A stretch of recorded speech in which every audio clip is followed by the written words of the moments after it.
Hospital garden से बाहर ही जा रहे थे कि तभी उनका सामना रिया और नीना पांडे से हो गया। नीना पांडे चाहती थी कि रिया वापस चले, पर रिया ने इनकार कर दिया। और दूसरी तरफ जूही भी इस वक्त रिया से कोई बहस नहीं करना चाहती थी, तो वो और ऋषि रिया के सामने से हट गए। पर जैसे ही जूही रिया के बगल से गुजरी, वो अपनी जगह पर ठहर गई। जूही को रुकता देख नीना पांडे की सांसें भी थम गई। नीना पांडे मन ही मन सोचने लगी, अरे अब ये इस जूही को क्या हो गया? ये क्यों रुक गई? मुझे तो लगा कि ये शांति से चली जाएगी। नीना पांडे ने जब परेशानी से चश्मा उतार कर देखा तो पाया कि जूही खुद नहीं रुकी है, बल्कि रिया ने जूही का हाथ पकड़कर उसे रोक दिया था। यह देखकर तो नीना पांडे का दिल ही उनके मुंह से बाहर आ गया। वो ऋषि की ओर घबरा कर देखने लगी। ऋषि ने जूही के कंधे पर हाथ रख दिया था और वो चौकन्ना होकर रिया को खो रहा था। उसने सोच लिया था कि अगर आज रिया ने मेरी जूही के साथ बदतमीजी करने की कोशिश की तो मैं इसे छोड़ूंगा नहीं। वेल और अनवेल, आई डोंट केयर। ऋषि को गार्ड्स पर देखकर नीना पांडे के पसीने छूटने लगे। उन्होंने रिया का हाथ पकड़ लिया। वो उससे बोलने लगी, रिया क्या कर रही हो? छोड़ो जूही को। पर रिया ने नीना पांडे का ही हाथ झटक दिया। उसने कहा, आप सब इतना डर क्यों रहे हैं? मैं बस जूही से बात करना चाहती हूं। मैं इस हालत में और इसके साथ कर भी क्या सकती हूं? रिया का इतना रूट कमेंट सुनकर नीना पांडे ने मन ही मन सोचा, गए, अब तो ऋषि हमें बिल्कुल नहीं छोड़ेगा। और सच में ऋषि आगे आकर रिया से कुछ कहने ही वाला था, पर उससे पहले ही जूही ने रिया से कहा, ठीक है, बोलो। जूही को इतना नॉर्मल देखकर रिया सरकास्टिकली हंसती। उसने फिर जूही से कहा, जूही, मुझे ऐसे देखकर तुम्हारे मन को ठंडक तो पड़ गई होगी। पर जूही को कुछ समझ नहीं आ रहा था कि आखिर रिया उससे कहना क्या चाहती थी। तो जूही ने रिया की ओर देखकर कहा, हाँ। जूही को सबके सामने इतना भोला भाला बनता देख रिया का पारा आसमान छूने लगा। उसने जूही की ओर कदम बढ़ाकर कहा, रात में सो लेती हो चैन से? तुम्हें उन लोगों के डरावने सपने नहीं आते जिनके साथ तुमने बुरा किया है? जूही ने इस पर रिया को अजीब नजरों से देखा। फिर उसने कहा, मैं क्यों नहीं चैन से सो पाऊंगी? मैंने आज तक ऐसा कोई काम नहीं किया जिससे किसी का नुकसान हुआ हो। मेरा दिल साफ है। जूही की बड़ी बड़ी बातें सुनकर रिया ने चीख कर उससे कहा, शेमलेस, तुमने मेरी जिंदगी बर्बाद कर दी है। तुम्हारी वजह से आज मेरी ये हालत है और तुम कहती हो कि तुम्हारा दिल साफ है। क्या मजाक किया है तुमने? फिर रिया ताली बजाकर जोर जोर से हंसने लगी। उसने फिर जूही को ऐसे देखा कि बस वो अभी उसकी जान ही ले लेगी। फिर रिया एकदम से चुप हो गई और जूही से चिल्लाकर कहने लगी, जूही, तुम्हारी वजह से मेरी ये हालत है। तुमने उस रात उन आदमियों को मेरे पीछे भेजा था जिसकी वजह से आज मैं। रिया का ये घिनौना इल्जाम सुनकर जूही के एक्सप्रेशंस चेंज हो गए। अब तक वो सिर्फ रिया की हालत देखते हुए चुप थी, पर अब जूही ने रिया को देखकर सीरियसली कहा, इनफ रिया, तुमने हमेशा से मुझे सिर्फ परेशान ही किया है, पर तब मैंने कभी तुमसे कुछ भी नहीं कहा। पर आज तुम हद से आगे बढ़ रही हो। मैं तुमसे कुछ कहती नहीं हूँ, इसका ये मतलब बिल्कुल नहीं कि तुम्हारा जो मन करेगा वो इल्जाम तुम मेरे ऊपर डाल दोगी। रिया ने चिल्लाकर कहा, जूही, स्टॉप बीइंग हिपोक्रिटिकल। तुम्हारी वजह से मैं एक जिंदा लाश बनकर रह गई हूँ। तुम्हारी वजह से मुझे न जाने क्या क्या सहना पड़ गया, सिर्फ तुम्हारी वजह से। जूही ने गहरी सांस लेकर खुद को शांत किया। फिर वो बोली, रिया, तुम्हारे साथ जो भी हुआ मुझे उसका बहुत अफसोस है, पर इसका ये मतलब नहीं है कि तुम्हारा जो मन करेगा तुम वो कहती जाओगी। सबको अपनी तरह मत समझा करो, और मुझे तो बिल्कुल नहीं। मैं छोटी छोटी चीजों में तुम्हारी तरह बदला लेती नहीं फिरती। नीना पांडे ने अब तक साइड से खड़े होकर जूही के एक्सप्रेशंस ही नोटिस कर रही थी।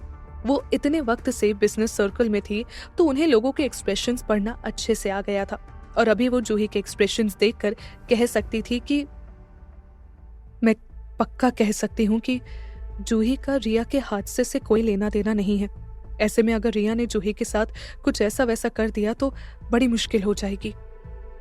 ये सोचकर नीना पांडे फिर से रिया का हाथ पकड़ने की कोशिश करने लगी, पर रिया ने इस बार भी उनका हाथ झटक दिया और वो चीखते हुए बोली, जूही, तुम भी नहीं बचोगी। रिया जूही को मारने के लिए कूद पड़ी, पर इससे पहले कि रिया जूही को नुकसान पहुंचा पाती, ऋषि ने जूही को अपनी बाहों में भरकर रिया के वार से बचा लिया। और इतने में वहां ऋषि के बॉडीगार्ड्स आ पहुंचे और उन्होंने रिया को धर दबोचा और जमीन पर हाथ पीछे करके रिस्ट्रेन कर दिया। सब कुछ इतनी जल्दी हुआ कि नीना पांडे बस अपनी जगह पर खड़ी ही रह गई और फिर होश आने पर नीना पांडे ने रिया को जमीन पर पाया। पर रिया, उसको अब तक होश नहीं आया था। कहते हैं ना कि जोश में होश नहीं खोना चाहिए, पर यहाँ तो रिया अपनी सिचुएशन जानते हुए भी उससे अनजान बैठी थी। रिया को जमीन पर गिरने के बाद भी चैन नहीं आया था। वो अब भी जूही को कोस रही थी। वो कह रही थी, जूही स्लट, लीव मी, मैं छोड़ूंगी नहीं तुझे। रिया के घाव अब भी भरे नहीं थे। उस पर अब जमीन पर गिरने की वजह से उसके चेहरे पर कई नए घाव और आ गए थे। ये सब देखकर नीना पांडे का दिल बैठ गया। नीना पांडे जल्दी से जूही के सामने घुटनों पर बैठ गई। वो गिड़गिड़ाते हुए जूही से कहने लगी, जूही प्लीज रिया को माफ कर दो, मैं तुम्हारे आगे हाथ जोड़ती हूँ। रिया, वो अभी पूरी तरह से ठीक नहीं हुई है, उसके साथ बहुत बुरा हुआ है, वो अभी उसी सदमे से बाहर नहीं निकल पाई है, माफ कर दो उसे, जाने दो प्लीज। नीना पांडे को अपने कदमों में गिरता देख जूही हैरान रह गई। उसने मन ही मन सोचा, मैंने कभी नहीं सोचा था कि नीना पांडे जैसी औरत कभी मेरे सामने झुकेगी, पर आज अपनी बेटी की वजह से इन्होंने ये भी कर दिया। सच में प्यार किसी के लिए ताकत बनता है तो किसी के लिए कमजोरी। नीना पांडे यूं ही नौकरानी से महारानी नहीं बन गई थी। उन्हें पता था कि किस वक्त किससे और कैसे डील करना है। उनकी लाइफ में सिर्फ 2 रूल्स थे, पहला सर्वाइवल और दूसरा पैसा। इन 2 चीजों के लिए वो कुछ भी कर सकती थी, किसी भी हद तक जा सकती थी। और आज इसीलिए नीना पांडे ने सर्वाइवल के लिए जूही के सामने अपना सिर झुका दिया। पर यह बात रिया को मंजूर नहीं थी। वो साइड से चिल्ला रही थी, नहीं नहीं माँ, आप इस लट के सामने नहीं झुक सकती, कभी नहीं माँ। नीना पांडे फिर भी नहीं रुकी। वो जूही से माफी मांगती ही जा रही थी। उन्होंने मन ही मन सोचा, ये रिया कुछ नहीं समझती। जूही और ऋषि ने इसके साथ कुछ गलत नहीं किया, पर यह है कि गलती पे गलती किए जा रही है। समझते क्यों नहीं है ये कि ऋषि चाहे तो अभी के अभी रिया और हम सब कुछ चुटकी बजाकर खत्म कर सकता है। मैंने पैसों के लिए महेंद्र पाठक को अपने प्यार के जाल में फांसा था और फिर उन्हीं रुपयों के लिए उसे मौत के घाट पे उतार दिया, और आज जीने के लिए मुझे झुकना ही होगा। कुछ देर पहले तक शांति और सुकून देने वाला गार्डन अब चीख पुकार से गूंज रहा था। एक तरफ नीना पांडे रिया के लिए माफी मांग रही थी, तो दूसरी तरफ रिया जूही को कोसती जा रही थी। इन सब के बीच जूही ने गहरी सांस ली।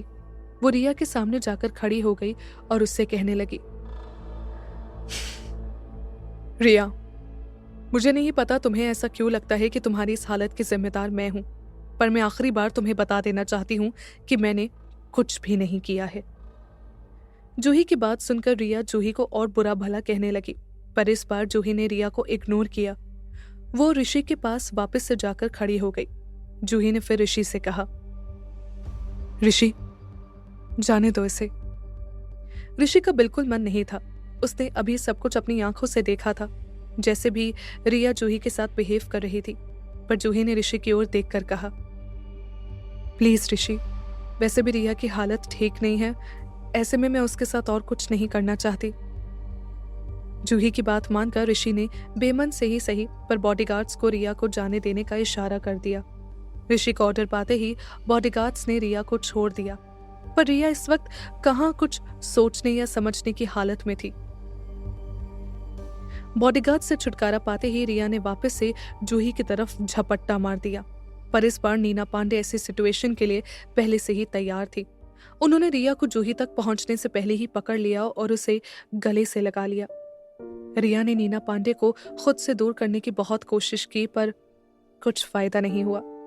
रिया अभी कमजोर थी और इतना सब कुछ होने के बाद उसमें और कुछ करने की हिम्मत नहीं बची थी। नीना पांडे रिया से प्यार से कह रही थी, रिया शांत हो जाओ, सब ठीक है। फिर नीना पांडे ने ऋषि और जूही की ओर देखकर कहा, good bye mister Singhania, bye Juhi. Neena Pandey चाहती थी कि ये ऋषि और जूही अब तक यहीं क्यों खड़े हैं, ये जाते क्यों नहीं। फिर जूही के जोर देने पर ऋषि वहां से जाने को तैयार हो गया। ऋषि और जूही के जाने के बाद भी रिया शांत नहीं हुई। उसे अब सिर्फ अपना बदला चाहिए था। तो नीना पांडे ने नर्स को पुकारा। तब वार्ड बॉय और नर्स ने आकर रिया को वार्ड में शिफ्ट किया। फिर उन्होंने रिया को सेडेटिव का इंजेक्शन लगा दिया। तब जाकर रिया शांत हुई। रिया के फाइनली शांत होने के बाद नीना पांडे ने चैन की सांस ली। नर्सेस के जाने के बाद नीना पांडे रिया के बेड के बगल में जाकर बैठ गई। उन्होंने रोते हुए रिया का हाथ पकड़ लिया और उससे कहने लगी, रिया प्लीज शांत हो जाओ, अब और कुछ मत करो, इट्स अ रिक्वेस्ट, प्लीज बेटा, माँ की बात मान लो। फिर कुछ रुक कर नीना पांडे बोली, मैंने वादा किया है ना तुमसे कि जिन्होंने भी तुम्हारी ये हालत की है मैं उनमें से किसी को नहीं छोड़ूंगी, तो तुम प्लीज खुद कुछ मत करो, तुम बस अपना ख्याल रखो और ठीक होने पर फोकस करो। नीना पांडे की इन बातों पर रिया ने कुछ रिएक्ट नहीं किया। फिर कुछ सोचने के बाद रिया बोली, ये देखकर कि रिया कुछ कहना चाहती है, नीना पांडे ने अपना कान रिया के करीब कर दिया। तब रिया ने कहा, मनी। रिया की इस डिमांड को सुनकर नीना पांडे थोड़ा सरप्राइज्ड हो गई। उन्होंने रिया से पूछा, मनी, तुम क्या करोगे रुपए का? रिया ने जवाब में कहा, शॉपिंग। आखिर अब रिया के इरादे क्या है? वो रुपए से सचमुच शॉपिंग करेगी या कुछ और? क्या रिया के बढ़ते पागलपन को समय रहते कोई रोक पाएगा या वो अपने खतरनाक इरादों में कामयाब हो जाएगी? जानने के लिए सुनते रहिए पॉकेट एफएम।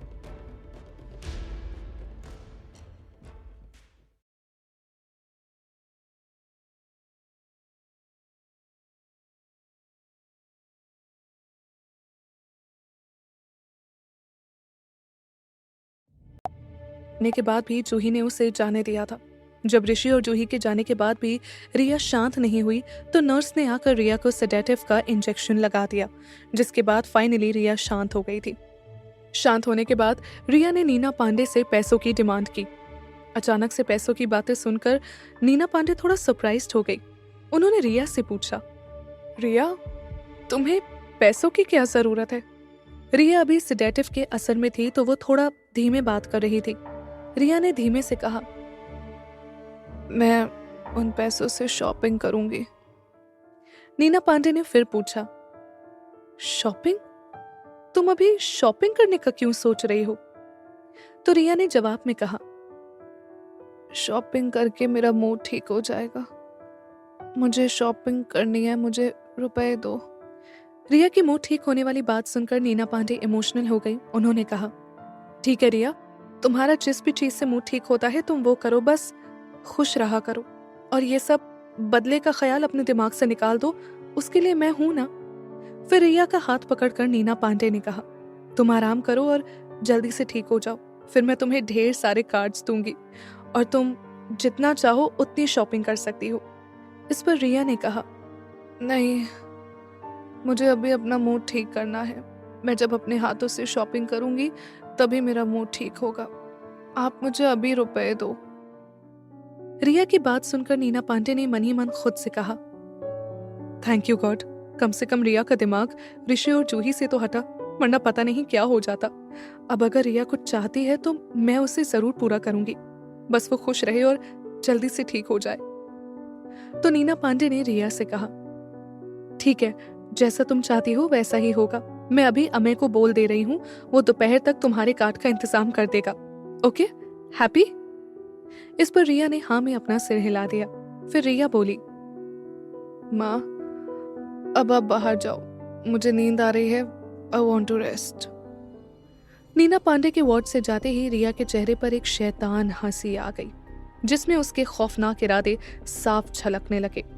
पर बदकिस्मती से इस वक्त को देखने वाला कोई नहीं था। दूसरी तरफ कार में जूही अभी भी यही सोच रही थी कि आखिर रिया को ऐसा क्यों लगता है कि उसके साथ जो हुआ है उसमें मेरा हाथ है। जूही को सोच में डूबा देख ऋषि ने उसकी नाक पर टैप किया और जूही से पूछा, क्या हुआ, फिर से कहां खो गई? इस पर जूही ने ऋषि को घूर कर कहा, ऋषि, तुमने फिर मुझे मारा? ऋषि को जूही के क्यूट से गुस्से वाले चेहरे को देखकर हंसी आ गई। वो बोला, सॉरी बेबी, पर मारा थोड़ी है, सब कुछ प्यार से था। ऋषि की इस बात पर जूही मुंह सिकोड़कर ऋषि की ओर देखने लगी। इतने में ऋषि ने जूही के होठों को चूम लिया। जूही ने फिर ऋषि को दूर करते हुए कहा, ऋषि, हम कार में है, कंट्रोल। जूही की इस बात पर ऋषि ने नैना की ओर देखा, फिर उसने मुंह बनाकर मन ही मन सोचा, हाँ, अभी थोड़ा कंट्रोल करना ही पड़ेगा। एक बार ऑफिस पहुंच जाए फिर लाउंज में। ऋषि के पल पल बदलते एक्सप्रेशंस को देखकर जूही समझ गई थी कि ऋषि के मन में क्या चल रहा है। तो जूही ने ऋषि से कहा, अपनी इमेजिनेशन पर जरा लगाम लगाओ मिस्टर। ऋषि ने फिर जूही की ओर देखकर मुस्कुरा दिया और ऋषि के ऐसे एक्साइटेड एक्सप्रेशंस देखकर जूही को भी हंसी आ गई। फिर कुछ रुककर जूही ने ऋषि से सवाल किया, ऋषि, एक बात तो बताओ। ऋषि ने अपना सिर हिलाकर जूही को कंटिन्यू करने को कहा। ऋषि अभी जूही को अपनी बाहों में भरने में बिजी था। वो अभी और कुछ कर नहीं सकता था, तो उसने जूही को गले से ही लगा लिया। जूही को पता था कि ऋषि को मना करने का कोई फायदा तो है नहीं, तो उसने कुछ कहा भी नहीं। और वैसे भी जूही को भी ऋषि से नजदीक रहना बहुत अच्छा लगता था। जूही ने ऋषि की ओर देखकर उससे पूछा, ऋषि, तुम्हें क्या लगता है कि रिया मुझे क्यों ब्लेम कर रही है? उसे ऐसा क्यों लगता है कि मैं उसकी हालत की जिम्मेदार हूं? इस पर ऋषि ने बहुत सीरियसली कहा, क्योंकि उसके दिमाग के साथ कुछ गड़बड़ी है। ऋषि का जवाब सुनकर जूही ने उससे कहा, ऋषि मजाक मत करो, मैं सीरियस हूं, तो मुझे सिचुएशन एनालाइज करने में हेल्प करो ना। इस पर ऋषि ने जूही के माथे को चूम लिया और वो बोला, मैं भी मजाक नहीं कर रहा हूं। रिया के दिमाग में सच में काम करना बंद कर दिया है। सबको समझ आता है, सबको दिखाई देता है कि तुम्हारे पास मैं हूं, यानी तुम्हें किसी और चीज की जरूरत नहीं है। तो तुम उस रिया जैसी लड़की पर क्यों ध्यान दोगी? पर रिया समझती है कि तुम्हारी लाइफ उसके आसपास घूमती है, तुम उससे बदला लेना चाहती हो and all, but that's all rubbish. फिर ऋषि ने जूही की आंखों में देखकर कहा, मेरी जूही की लाइफ तो मेरे आसपास घूमते हैं ना। ऋषि का जवाब सुनकर जूही को हंसी आ गई। उसने ऋषि से कहा, तुम अपनी तारीफ करने का एक मौका नहीं छोड़ते ना। जूही की इस बात पर ऋषि ने मुंह बना लिया, तो जूही ने हंसकर कहा, पर सच है। तो ऋषि भी हंस पड़ा। जूही ने फिर कहा, सच में ऋषि, अभी मेरी लाइफ बहुत अच्छी है, एकदम सपनों सी। मेरे पास किसी और के बारे में सोचने का वक्त ही नहीं है। पर जूही को रुकता देख ऋषि ने उससे पूछा, जूही, पर क्या? जूही ने ऋषि की आंखों में देखकर कहा, पर कभी कभी मुझे डर भी लगता है कि कहीं हमारी इन खुशियों को किसी की नजर न लग जाए। इस पर ऋषि ने जूही के गालों को सहलाकर कहा, जूही डरो मत, ट्रस्ट मी, मैं ऐसा कभी कुछ नहीं होने दूंगा। मैं किसी को हमारे बीच नहीं आने दूंगा, किसी को हमारी खुशियां छीनने नहीं दूंगा। हम हमेशा एक साथ खुश रहेंगे। ऋषि की बातें सुनकर जूही को भी हिम्मत आ गई और उसके मन का डर भी कुछ कम हो गया। तब ऋषि ने गुस्से में कहा, जूही, तुम रिया की वजह से डर गई हो ना? जब जूही ने कुछ नहीं कहा तो फिर ऋषि बोला, मैं उस रिया को छोड़ूंगा नहीं, हाउ डेयर शी। फिर मन ही मन ऋषि ने खुद से कहा, मैंने आज तक जूही से ऊंची आवाज में बात नहीं की और उस रिया ने मेरी जूही को कितना कुछ सुना दिया। आई वोंट लेट हर गो। पर जूही ने ऋषि को रोक दिया। उसने ऋषि से कहा, ऋषि, रहने दो ना। ऋषि कुछ कह पाता उससे पहले ही जूही ने अपना सिर ऋषि के सीने पर टिका दिया और वो आगे बोली, ऋषि, हम खुश हैं ना, तो इन बेकार की बातों पर ध्यान नहीं देते हैं, प्लीज। फिर कुछ रुककर जूही ने फिर कहा, और वैसे भी रिया की हालत इतनी खराब है, मैं और कुछ नहीं करना चाहती। जूही की बात सुनने के बाद ऋषि ने अपना सिर ना में हिलाकर कहा, नहीं, the reason is not good enough. तो कुछ सोचकर जूही ने वापस से कहा, अच्छा, तो ये कैसा रहेगा कि तुम इतना बिजी रहते हो, तुम्हारे पास इतना ढेर सारा काम है, तुम रिया जैसे बेकार लोगों के बारे में सोचकर अपना टाइम वेस्ट करना चाहते हो। जूही की इस बात को सुनकर ऋषि ने अपना सिर हाँ में हिला दिया और वो बोला, राइट, मेरी जूही कितनी स्मार्ट है। फिर कुछ रुक कर ऋषि ने मुस्कुराया और जूही के करीब आकर बोला, और वैसे भी मेरे पास बहुत काम है, अभी ऑफिस जाना है और वहां। ऋषि इतना कहकर रुक गया तो जूही ने उससे पूछा, और वहां क्या? ऋषि ने जूही का माथा चूम कर कहा, और वहां लाउंज में मुझे मेरी फेवरेट एक्सरसाइज करनी है। ऋषि की ये बात सुनकर जूही ने गहरी सांस लेकर अपना सिर हिला दिया। जूही के एक्सप्रेशंस देखकर ऋषि ने उससे पूछा, ये कैसे एक्सप्रेशंस बना रही हो? तुम्हारा मन नहीं करता क्या? Are you unhappy? इस पर जूही ने जल्दी से कहा, नहीं नहीं, आई एम नॉट अनहैप्पी। मैं तो बस ये सोच रही थी कि मिस्टर ऋषि सिंघानिया कितने बिजी रहते हैं और कैसे भी करके उनकी बातें इसी ट्रैक पर पहुंच जाती है। अब हंसने की बारी ऋषि की थी। उसने हंसते हुए कहा, मिसेस सिंघानिया, शायद आपको पता नहीं है कि एक happy and healthy married life वाली जो बॉडी होती है ना, वो अपना 100% दे सकती है, और मेरी खुशी तो आपसे है। ऋषि की चीज़ी बातें सुनकर जूही भी हंस पड़ी। जूही और ऋषि जब साथ होते थे तो अपनी सभी प्रॉब्लम्स को भूल जाते थे। उनमें दुनिया का सामना करने की हिम्मत आ जाती थी। ये शायद उनके प्यार की ही ताकत थी। थोड़ी देर में ऋषि और जूही सिंघानिया कॉरपोरेशन पहुंच गए। ऑफिस पहुंचते पहुंचते दोपहर हो गई थी और ऋषि के टेबल पर डॉक्यूमेंट्स का ढेर लग गया था। तो ऋषि ने जूही से कहा, जूही, तुम थोड़ी देर जाकर लाउंज में आराम कर लो, मैं ये काम खत्म करके आता हूँ। ऋषि की बात मानकर जूही लाउंज में चली गई और चादर ओढ़कर सो गई। ऋषि बहुत देर तक अपना काम करता रहा। फिर उसने अपनी लास्ट फाइल बंद की और घड़ी की ओर देखा तो ऋषि ने बड़बड़ाते हुए कहा, अरे ये तो बहुत टाइम हो गया है। फिर ऋषि हंसकर बोला, अब मैं अपनी जूही के पास जाता हूँ। इतना कहकर ऋषि लाउंज में लेटी जूही के पास पहुंच गया। ऋषि बेड पर लेटा ही था कि हलचल से जूही की नींद खुल गई।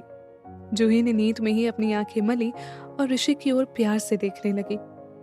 ऋषि ने जूही के बालों को सहलाकर कहा, उठ गई तुम?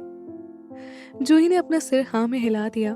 फिर वो बोली, पता है ऋषि, मैं दिन भर सिर्फ खाती हूँ और सोती हूँ। मुझे ऐसा लगता है कि तुम किसी पेट को रेस कर रहे हो।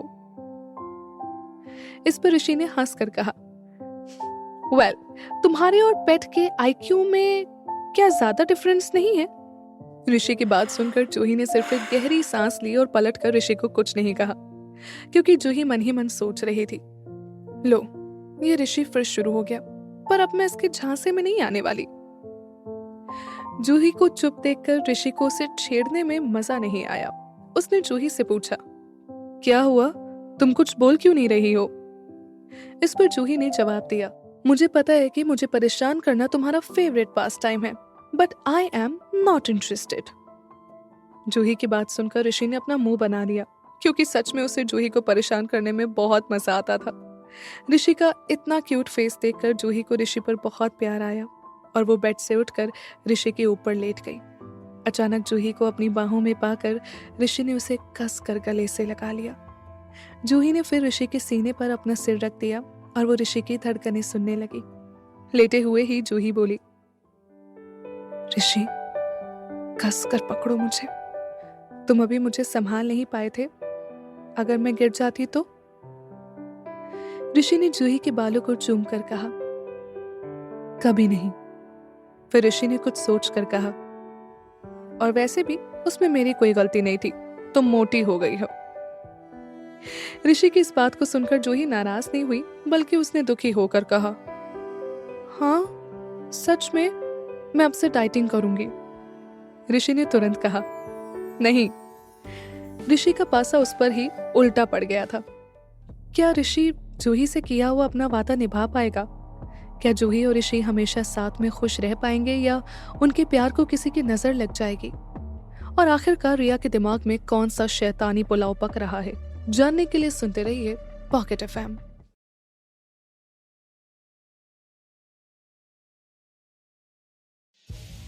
एक और जहां रिया ने नीना पांडे से ढेर सारे रुपए मांगे थे, वो उनसे कुछ बड़ा करने का प्लान बना रही थी। वहीं दूसरी ओर जूही ने ऋषि से रिया को माफ करने को कहा था। जूही की बात मानकर ऋषि ने रिया को जाने देने का फैसला किया था। सिंघानिया कॉर्पोरेशन पहुंचकर जूही ने लाउंज में आराम किया और ऋषि ने ऑफिस में अपना काम खत्म करके ऋषि जूही के पास लाउंज में आया। ऋषि के पास आते ही जूही जाग गई और दोनों बातें करने लगे। जूही ऋषि की बाहों में थी। जब ऋषि ने उससे मजाक में कहा कि तुम मोटी हो गई हो, पर ऋषि के इस मजाक को जूही ने सीरियसली ले लिया। वो ऋषि की गोद से नीचे बेड पर उतर आई और कहने लगी, मैं सच में बहुत मोटी हो गई हूँ, मैं अब से डाइटिंग करूंगी। जूही को इतना सीरियस देखकर ऋषि ने कहा, नहीं जूही, तुम ऐसा कुछ नहीं करोगी, मैं सिर्फ मजाक कर रहा था, तुम बिल्कुल ठीक हो, तुम्हें कुछ भी करने की कोई जरूरत नहीं है। पर ऋषि की बात सुनने के बाद भी जूही का मूड ठीक नहीं हुआ, तो ऋषि जूही की ओर देखकर उससे सीरियसली कहा, जूही, तुम्हारी हेल्थ अभी अभी ठीक हुई है, तुम अपनी डाइटिंग का सोच भी नहीं सकती, और वैसे भी तुम जैसी हो मुझे वैसी बहुत पसंद हो। फिर ऋषि ने जूही को अपनी बाहों में भर कर कहा, और अगर तुम्हें सच में पतला होना ही है तो क्यों ना मैं तुम्हें एक बहुत अच्छी सी एक्सरसाइज बताऊं। ऋषि की इस बात को सुनकर जूही उसकी ओर देखने लगी। तभी ऋषि ने जूही के ईयर लूप में किस कर लिया और कहा, अ कपल एक्सरसाइज। ऋषि को अपने इतना करीब पाकर जूही की धड़कनें बढ़ने लगी। ऋषि को जूही के सभी वीक स्पॉट्स का पता था, तो पल भर में ही जूही ऋषि में पूरी तरह से डूब गई। ऋषि भी जूही के आसपास आते ही अपने आप को पूरी तरह भूल जाता था और बस जूही में खो जाता था। ऋषि ने जूही को कस कर पकड़ रखा था और उसे किस कर रहा था, पर इतने में ही जूही का फोन बजा। रिंगटोन सुनते ही जूही का ध्यान अपने फोन की तरफ गया, पर ऋषि ने उसे रोक दिया। उसने हाँफते हुए कहा, इग्नोर। जूही का भी दिमाग उस वक्त बस ऋषि में ही था, तो उसने भी फोन पर ज्यादा ध्यान नहीं दिया। ऋषि अभी जूही के और करीब जा ही रहा था कि फिर से जूही का फोन बजा। इस बार जूही ने ऋषि को रोकते हुए कहा, ऋषि वेट। पर ऋषि नहीं रुका, वो फोन से इरिटेटेड होने लगा था। ऋषि ने जूही के होंठों को किस करते हुए कहा, फोकस सिर्फ मुझ पर फोन बचे ही जा रहा था, तो जूही ने फाइनली ऋषि को रोक कर कहा, ऋषि रुको, बहुत देर से कोई कॉल कर रहा है, कुछ इंपॉर्टेंट ना हो। जूही की बात मानकर ऋषि रुक तो गया, पर अब उसके चेहरे पर इरिटेशन साफ दिख रहा था। जूही ने जल्दी से अपना फोन उठाया तो उस पर रचित का नाम फ्लैश हो रहा था। रचित का नाम देखकर तो ऋषि का पारा और चढ़ गया। ऋषि ने जूही से कहा, ये डॉक्टर ना सब कुछ जानबूझकर करता है, टाइमिंग देखो जरा इसकी। ऋषि को गुस्से से बड़बड़ाता देख जूही हंस पड़ी। उसने कहा, ऋषि कुछ भी बच्चों सी बातें मत करो, ये दोपहर का टाइम है, इसी टाइम लोग दूसरों को कॉल करते हैं, अब किसको पता होगा कि हम दोनों अभी। जूही के इतना बोलने के बाद ऋषि के पास उसकी बात को कॉन्ट्रोडिक्ट करने के लिए कुछ भी नहीं था, तो उसने धीमे से कह दिया, व्हाटएवर। जूही रचित का कॉल उठाने ही वाली थी, ये देखकर ऋषि ने उसे रोक दिया। वो बोला, तुम फोन उठाओगे उस डॉक्टर का, वो भी अभी? जूही ने ऋषि की ओर प्यार से देखकर कहा, प्लीज, कहीं रचित को कुछ इंपॉर्टेंट बात करनी हुई तो। जूही का पपी फेस हर बार ऋषि के ऊपर काम कर जाता था, तो इस बार भी वही हुआ। पर ऋषि ने जूही को अपनी 5 उंगलियां दिखाते हुए कहा, ओनली 5 मिनट्स, उसके बाद आई वोंट स्टॉप। ऋषि की बात सुनकर जूही की आंखें बड़ी हो गई। उसने मन ही मन सोचा, हो गॉड, ऋषि ने अगर 5 मिनट कहा है तो वो उतना ही रुकेगा, और ये तो ऐसा है कि मेरे फोन में रहते भी शुरू हो जाएगा। जूही मन ही मन सोच ही रही थी कि उतने में ऋषि ने कहा, आई एम काउंटिंग। ऋषि की बात सुनकर जूही ने जल्दी से रचित का फोन उठा लिया। फोन उठाते ही रचित ने जूही के ऊपर सवालों की बौछार कर दी। वो बोला, जूही, तुम ठीक तो हो ना? तुम्हारी तबीयत तो ठीक है ना? तुम फोन क्यों नहीं उठा रही थी? रचित का अपने लिए कंसर्न सुनकर जूही हंस पड़ी। फिर वो बोली, अरे रचित, थम जाओ जरा। रचित भी जूही की हंसी सुनकर रुक गया और हंसने लगा। फिर उसने धीमे से कहा, ओह सॉरी, वो मैंने तुम्हें बहुत कॉल किया पर तुमने फोन नहीं उठाया तो मुझे तुम्हारी टेंशन हो गई थी। जूही ने मुस्कुरा कर कहा, आई नो रचित। जहां एक ओर जूही रचित से बात करके बहुत खुश थी तो वहीं दूसरी ओर ऋषि गुस्से से पागल हो रहा था। फिर जूही ने रचित को एक एक करके बताया, मैं बिल्कुल ठीक हूँ, तुम मेरी टेंशन मत लो, और रही फोन की तो। फिर जूही ने एक नजर ऋषि की ओर देखकर कहा, वो मैं थोड़ा बिजी थी। ये सुनकर ऋषि बड़बड़ाते हुए कहने लगा, हाँ मेरे साथ, और इस कबाब में हड्डी डॉक्टर ने कॉल कर दिया। जूही की बात सुनकर रचित ने कहा, ओ आई एम सॉरी, मैंने तुम्हें डिस्टर्ब कर दिया क्या? रचित की बात सुनकर जूही को थोड़ा गिल्टी फील हुआ। उसने सोचा, रचित कितना अच्छा है, मेरी कितनी परवाह भी करता है, पर मैं उसे बिल्कुल टाइम ही नहीं दे पाती। कॉल भी हमेशा वही करता है मुझे। I am such a bad friend. ये सब सोचकर जूही ने रचित से कहा, नहीं मैं फ्री हूं, बोलो। इधर जूही की बात सुनकर ऋषि ने जूही के ईयरलोब में बाइट कर लिया। ऋषि के छूते ही जूही की आवाज डगमगा गई, पर फिर अगले ही पल उसने खुद को संभाल लिया और ऋषि को घूरने लगी। तब ऋषि ने अपनी 3 उंगलियां जूही को दिखा दी। जूही ऋषि का इशारा समझ रही थी तो उसने जल्दी से रचित से पूछा, हाँ रचित, तुम कुछ कह रहे थे? तुम्हारे अडॉप्टिव पेरेंट्स तुमको बुला रहे थे ना, उसका क्या हुआ? रचित ने जवाब में कहा, ओ हाँ, वो बुला तो रहे थे, पर अभी हॉस्पिटल में मेरे बहुत पेशेंट्स हैं, ऐसे उन्हें बीच में छोड़कर तो नहीं जा सकता ना। जूही ने अपना सिर हिलाकर कहा, हाँ, फिर उन्होंने कुछ बताया कि वो लोग तुम्हें क्यों अचानक वापस बुला रहे थे? रचित ने गहरी सांस लेकर कहा, नहीं, उन्होंने फोन पर तो कुछ नहीं कहा, पर मुझे उनकी बातों से लगा कि कुछ बात तो जरूर है। एक बार जैसे ही मेरा यहाँ का काम निपटता है मैं उनसे मिलने आऊंगा। जूही ने कहा, हाँ यही ठीक रहेगा। फिर रचित ने जूही से कहा, अच्छा मैं तो तुम्हें एक बात बताना ही भूल गया कि मैंने तुम्हें कॉल क्यों किया था। रचित की बात सुनकर जूही बोली, हाँ रचित, तुम्हें मुझसे कुछ जरूरी बात करनी थी? रचित ने जवाब में कहा, जरूरी बात क्या, बस तुमसे यही पूछना था कि तुम वेलफेयर इंस्टीट्यूशन के इनॉग्रेशन में मेरे साथ चलोगी? जूही को रचित की बात कुछ समझ नहीं आई। उसने रचित से पूछा, हाँ किस बारे में बात कर रहे हो तुम? इस पर रचित ने जूही से पूछा, तुम्हें नहीं पता? जूही ने सिर हिलाकर कहा, नहीं। तब रचित ने जूही को बताया, वो ऋषि ने वेलफेयर इंस्टीट्यूशन को बहुत बड़ा डोनेशन दिया था ना, तो उन लोगों ने उस रुपए से इंस्टीट्यूशन को रिकंस्ट्रक्ट किया। अब वहां बच्चों के लिए बेस्ट फैसिलिटीज अवेलेबल है। उसी का इनॉग्रेशन होना है। उन्होंने मुझे भी इनॉग्रेशन में इनवाइट किया है, तो मैंने सोचा कि बहुत दिन हो गए हैं, मैं हो ही आता हूँ वहां, और तुम्हें भी तो बच्चों से मिले हुए बहुत दिन हो गए हैं। चलोगी तुम मेरे साथ? बच्चों का जिक्र होते ही जूही के चेहरे पर एक बड़ी सी मुस्कान आ गई। उसने रचित से कहा, हाँ मैं भी बच्चों से मिलना चाहती हूँ, पर मुझे तो कोई इनविटेशन नहीं मिला। जूही की बात सुनकर रचित ने थोड़ा सोचकर कहा, नहीं, ऋषि ने इतना बड़ा डोनेशन दिया था उन्हें, उसे तो इनवाइट किया गया ही होगा। सिंघानिया कॉर्पोरेशन बहुत बड़ा है ना, उन्हें रोज ढेरों इनविटेशन मिलते होंगे, तो मे बी अभी उन्होंने उस पर ध्यान ही ना दिया हो। जूही ने रचित की बात सुनकर ऋषि की ओर देखा और बोली, हाँ हो सकता है, मैं इस बारे में ऋषि से बात करूंगी।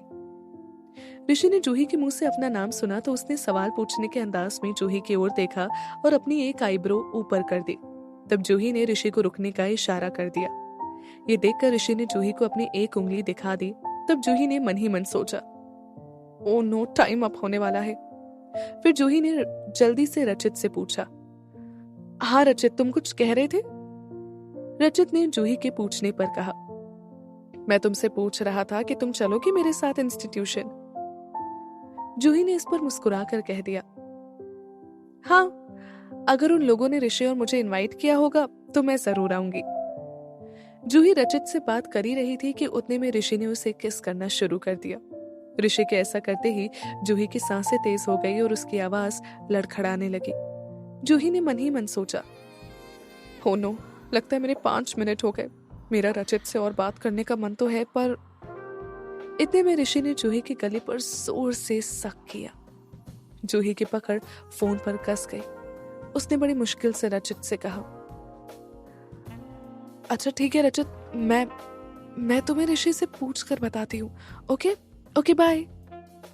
फिर बिना रजत के जवाब का इंतजार किए हुए ही जूही ने कॉल कट कर दी।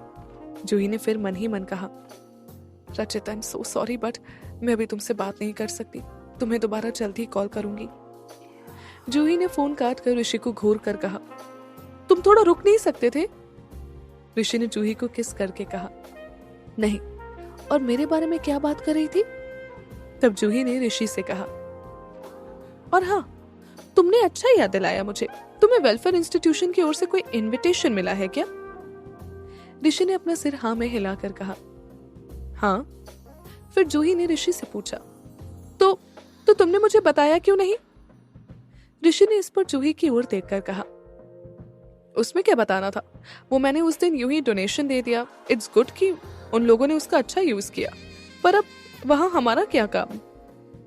ऋषि की बात सुनकर जूही ने कहा, पर मुझे तो वहां जाना है, मुझे बच्चों से मिलना है। I love kids. ऋषि ने जूही का माथा चूमकर कहा, अरे तो बच्चों से मिलने के लिए कहीं और क्यों जाना? जूही ने कंफ्यूज्ड होकर ऋषि से पूछा, मतलब? ऋषि ने फिर जवाब में कहा, क्योंकि हम बच्चा तो यही अभी बना सकते हैं, क्या कहते हो? जूही ने शर्मा कर कहा, ऋषि? ऋषि ने हंसकर कहा, एंड यू नो, हमारा बच्चा सबसे स्पेशल और प्यारा होगा।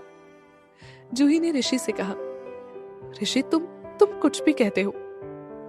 पर इस वक्त जूही की आंखों में खुशी थी, उनमें आने वाले कल की उम्मीद थी। फिर जूही ने अपना सिर हिलाकर ऋषि से कहा, जो होगा कल होगा, पर अभी मुझे वेलफेयर इंस्टीट्यूशन के बच्चों से मिलना है। ऋषि ने जूही के जवाब में बस मुस्कुरा दिया और फिर दोनों एक दूसरे को प्यार करने लगे। क्या क्या नए मोड़ लेगी जूही और ऋषि की कहानी, जानने के लिए सुनते रहिए पॉकेट एफएम।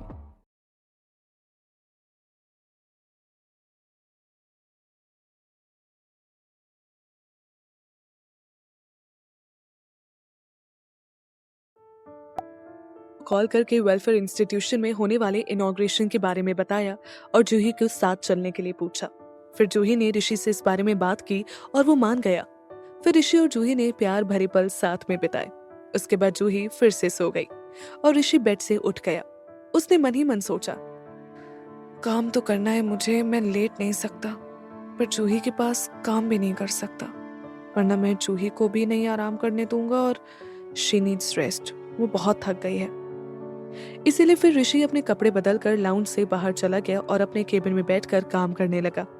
ऋषि अपने काम में डूबा हुआ था कि अचानक उसके केबिन में डोर में किसी ने नॉक किया।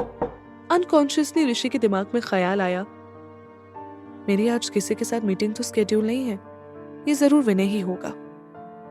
ये सोचकर ऋषि ने बिना अपनी फाइल से नजर हटाए कह दिया, कम इन। ऋषि इतना कहने के बाद वापस से अपने काम में लग गया। वो इंतजार कर रहा था कि विनय कुछ कहे, पर जब कुछ देर तक ऑफिस में आए शख्स ने कुछ नहीं कहा तो ऋषि ने अपनी नजर उठाकर देखा तो ऋषि ने पाया कि उसके सामने विनय नहीं बल्कि मिस्टर गुप्ता खड़े थे। मिस्टर गुप्ता इशिका सिंघानिया के खास आदमी थे।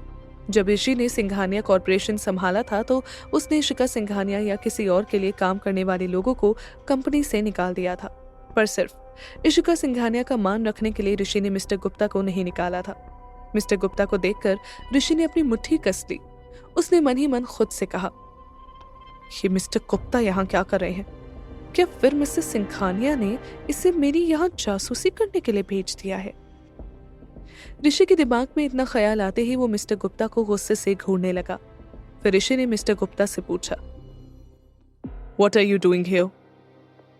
ऋषि को घूरता देख मिस्टर गुप्ता के तो पसीने ही छूटने लगे। उन्होंने घबराते हुए ऋषि की ओर देखा और फिर ऋषि को बताने लगे, वो मिस्टर सिंघानिया, विनय के पास एमई कॉरपोरेशन की एक फाइल थी जिसे नैना की फाइल के साथ टैली करना था। मैं फ्री था तो मैंने नैना की हेल्प कर दी, और कुछ काम नहीं था। ऋषि को अब भी अपनी ओर घूरता देख मिस्टर गुप्ता आगे आ गए और उन्होंने ऋषि की ओर एक फाइल बढ़ा दी। फिर वो बोले, मिस्टर सिंघानिया, ये रही वो एमई कॉरपोरेशन की फाइल। ऋषि ने एक नजर फाइल की ओर देखा और फिर मिस्टर गुप्ता की ओर। मिस्टर गुप्ता अभी ऋषि के केबिन को चोर नजरों से देख रहे थे। ये देखकर ऋषि अपनी कुर्सी में पीछे टिक कर बैठ गया और उसने मिस्टर गुप्ता से पूछा, एनीथिंग एल्स? तब मिस्टर गुप्ता ने हड़बड़ा कर कहा, नहीं, और वो फिर ऋषि के केबिन से चले गए। मिस्टर गुप्ता के जाने के बाद ऋषि ने ME कॉर्पोरेशन की फाइल अपने हाथों में उठा ली और वो सोचने लगा, क्या मिस्टर गुप्ता सच में यहाँ सिर्फ फाइल देने आए थे या कुछ बात भी थी? क्या इन्हें यहाँ मिसेस सिंघानिया ने भेजा था? पर क्यों? फिर ऋषि ने अपना सिर हिलाकर सोचा, या मैं ही कुछ ज्यादा सोच रहा हूं? ऋषि अपने ख्यालों में ही खोया हुआ था कि अचानक से जूही की आवाज उसके कानों में पड़ी। जूही हंसते हुए ऋषि से कह रही थी, अभी आप किसके ख्यालों में खोए हुए हैं? वाइफी तो इधर है। जूही की आवाज सुनते ही ऋषि ने उसकी ओर देखा तो पाया कि जूही लाउंज के गेट से अपना सिर निकाल कर खड़ी थी और वो ऋषि को देखकर मुस्कुरा रही थी। जूही को देखते ही ऋषि की सारी टेंशन फुर हो गई और वो भी जूही के साथ हंसने लगा। ऋषि ने जूही को देखकर अपनी बाहें फैला दी और जूही भागकर ऋषि की गोद में आकर बैठ गई। जूही ने ऋषि के गले पर अपना हाथ रख लिया और ऋषि की आंखों में देखने लगी। तब ऋषि ने जूही से पूछा, तुम कब उठ गई? जूही ने अपना सिर हिलाकर कहा, बस अभी। फिर जूही ने जमाई लेते हुए ऋषि से पूछा, ऋषि, मैं कब से सो रही थी? जिसके जवाब में ऋषि ने कहा, माय क्यूट पेट, तुम पूरी दोपहर सो रही थी। देखो मेरा सारा काम खत्म हो गया और अब हम घर के लिए निकलने ही वाले हैं। ऋषि की बात सुनकर जूही ने मुंह बनाते हुए कहा, ओह नो, मैं सारी दोपहर सिर्फ सोती ही रही। What a waste. तब ऋषि ने जूही के गाल को अपने हाथ से प्यार से छुआ और उससे धीमे से बोला, नहीं, दोपहर में हमने इतनी डीप एक्सरसाइज करी और वाइफी एक्सरसाइज कभी वेस्ट नहीं होती। ऋषि की बात पर जूही सिर्फ अपना सिर हिलाकर मुस्कुरा दी। फिर जूही ने ऋषि से पूछा, वैसे आज तुम इतनी जल्दी क्यों घर जा रहे हो? द ग्रेट मिस्टर सिंघानिया आज ओवरटाइम नहीं करेगा? इस पर ऋषि ने कहा, नहीं, मिस्टर सिंघानिया की वाइफ बहुत पतली हो गई है। She needs to eat on time, इसीलिए हमें टाइम पर घर पहुंचना होगा। ऋषि की अपने लिए फिक्र देखकर जूही इमोशनल हो गई। उसने मन ही मन खुद से कहा, ऋषि कितना अच्छा है, वो मेरी कितनी केयर करता है। माँ के जाने के बाद कभी भी किसी ने मेरे खाने पीने की फिक्र नहीं की थी। ऋषि को अपनी लाइफ में पाकर I am just too lucky. फिर जूही ने सोचा, पर मैं अपनी वजह से ऋषि का नुकसान कैसे करवा सकती हूँ? उसने मेरी वजह से सुबह भी अपना काम मिस किया और अभी। ये सोचकर जूही ने ऋषि से कहा, ऋषि तुम मेरे खाने की टेंशन मत लो, मैं अपना ख्याल रख सकती हूँ।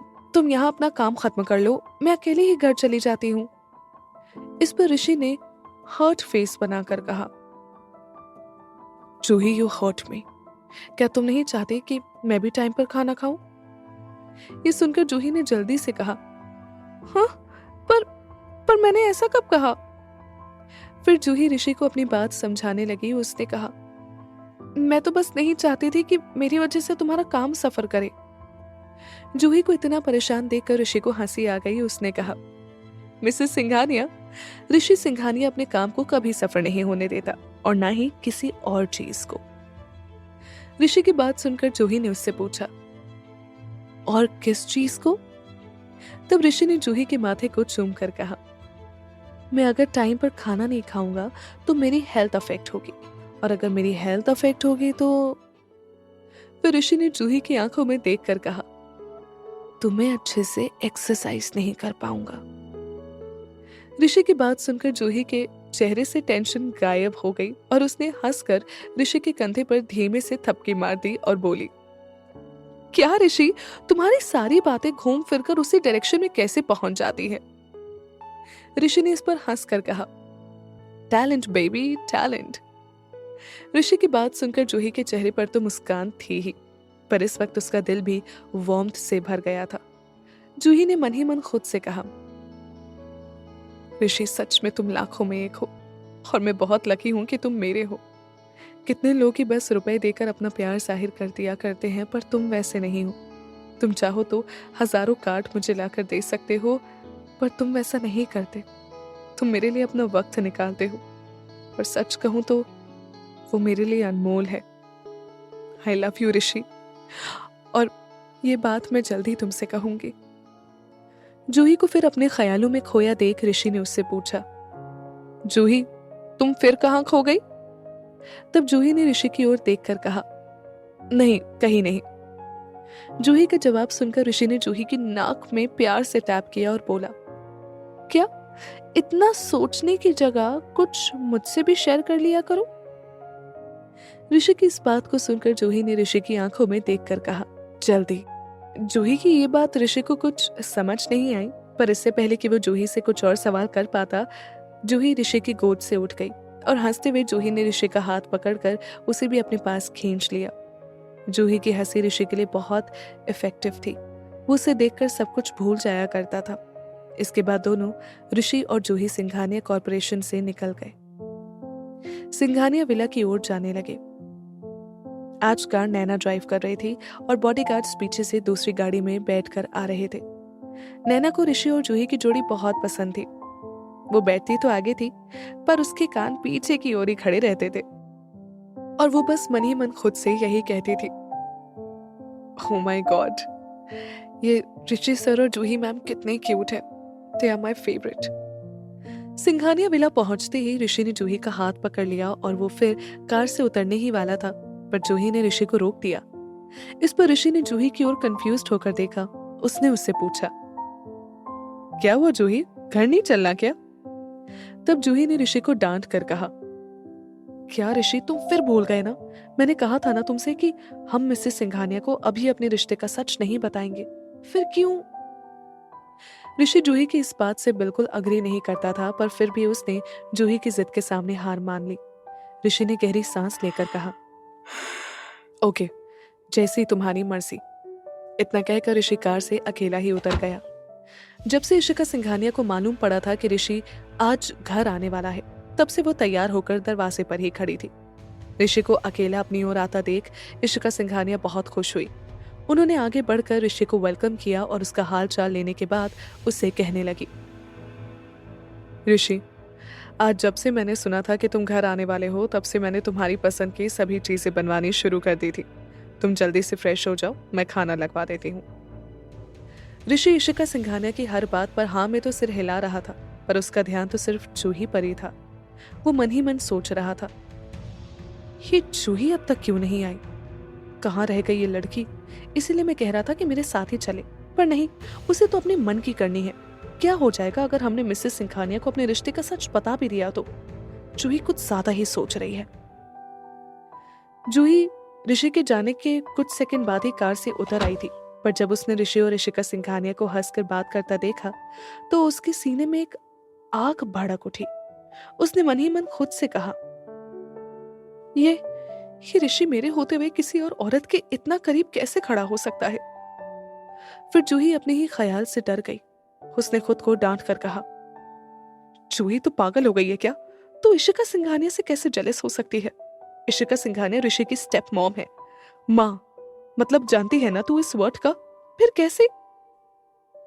फिर जूही ने आसमान की ओर देखकर मन ही मन कहा, God, I am so sorry. लगता है ऋषि के पीछे मेरा दिमाग खराब हो गया है। जूही बहुत देर तक भी नहीं आई तो ऋषि ने पीछे मुड़कर देखा। ये देखकर इशिका सिंघानिया ने ऋषि से पूछा, क्या हुआ ऋषि? तो ऋषि ने इशिका सिंघानिया से कह दिया, आप पहले अंदर चली जाइए, मैं अभी आता हूं। इतना कहकर ऋषि जूही की ओर मुड़कर बोला, जूही कहाँ रह गई तुम? तुम क्या अपना दिमाग कार या घर में छोड़कर आती हो कि कहीं भी खो जाती हो? ऋषि की आवाज से जूही का ध्यान टूटा। उसने ऋषि की ओर बढ़कर कहा, ऋषि, तुम अगर एक दिन मुझे टोंट नहीं मारोगे तो क्या तुम्हें खाना हजम नहीं होगा? इस पर ऋषि ने जूही के करीब आते ही उससे कहा, एक तो तुम्हारी हरकतें ऐसी है और फिर तुम किसी को कुछ कहने भी नहीं देती। फिर दोनों जूही और ऋषि साथ में घर के अंदर यूं ही बात करते हुए चले गए और इशिका सिंघानिया पीछे अपनी जगह पर ही खड़ी रह गई। किसी ने उन पर कोई ध्यान ही नहीं दिया। ऋषि और जूही को एक साथ देखकर इशिका सिंघानिया गुस्से से भर गई। उनके मन में जलन की ऐसी आग लगी कि शायद आने वाले वक्त में वो जूही को जलाकर राख कर देने वाली थी। इशिका सिंघानिया ने अपनी मुट्ठी कसकर मन ही मन खुद से कहा, क्यों क्यों क्यों मैं हमेशा ऋषि के पीछे रह जाती हूँ और वो किसी और के साथ आगे बढ़ जाता है। क्या इशिका सिंघानिया की ये जलन की आग जूही और ऋषि के रिश्ते को जलाकर राख कर देगी? जानने के लिए सुनते रहिए पॉकेट एफएम।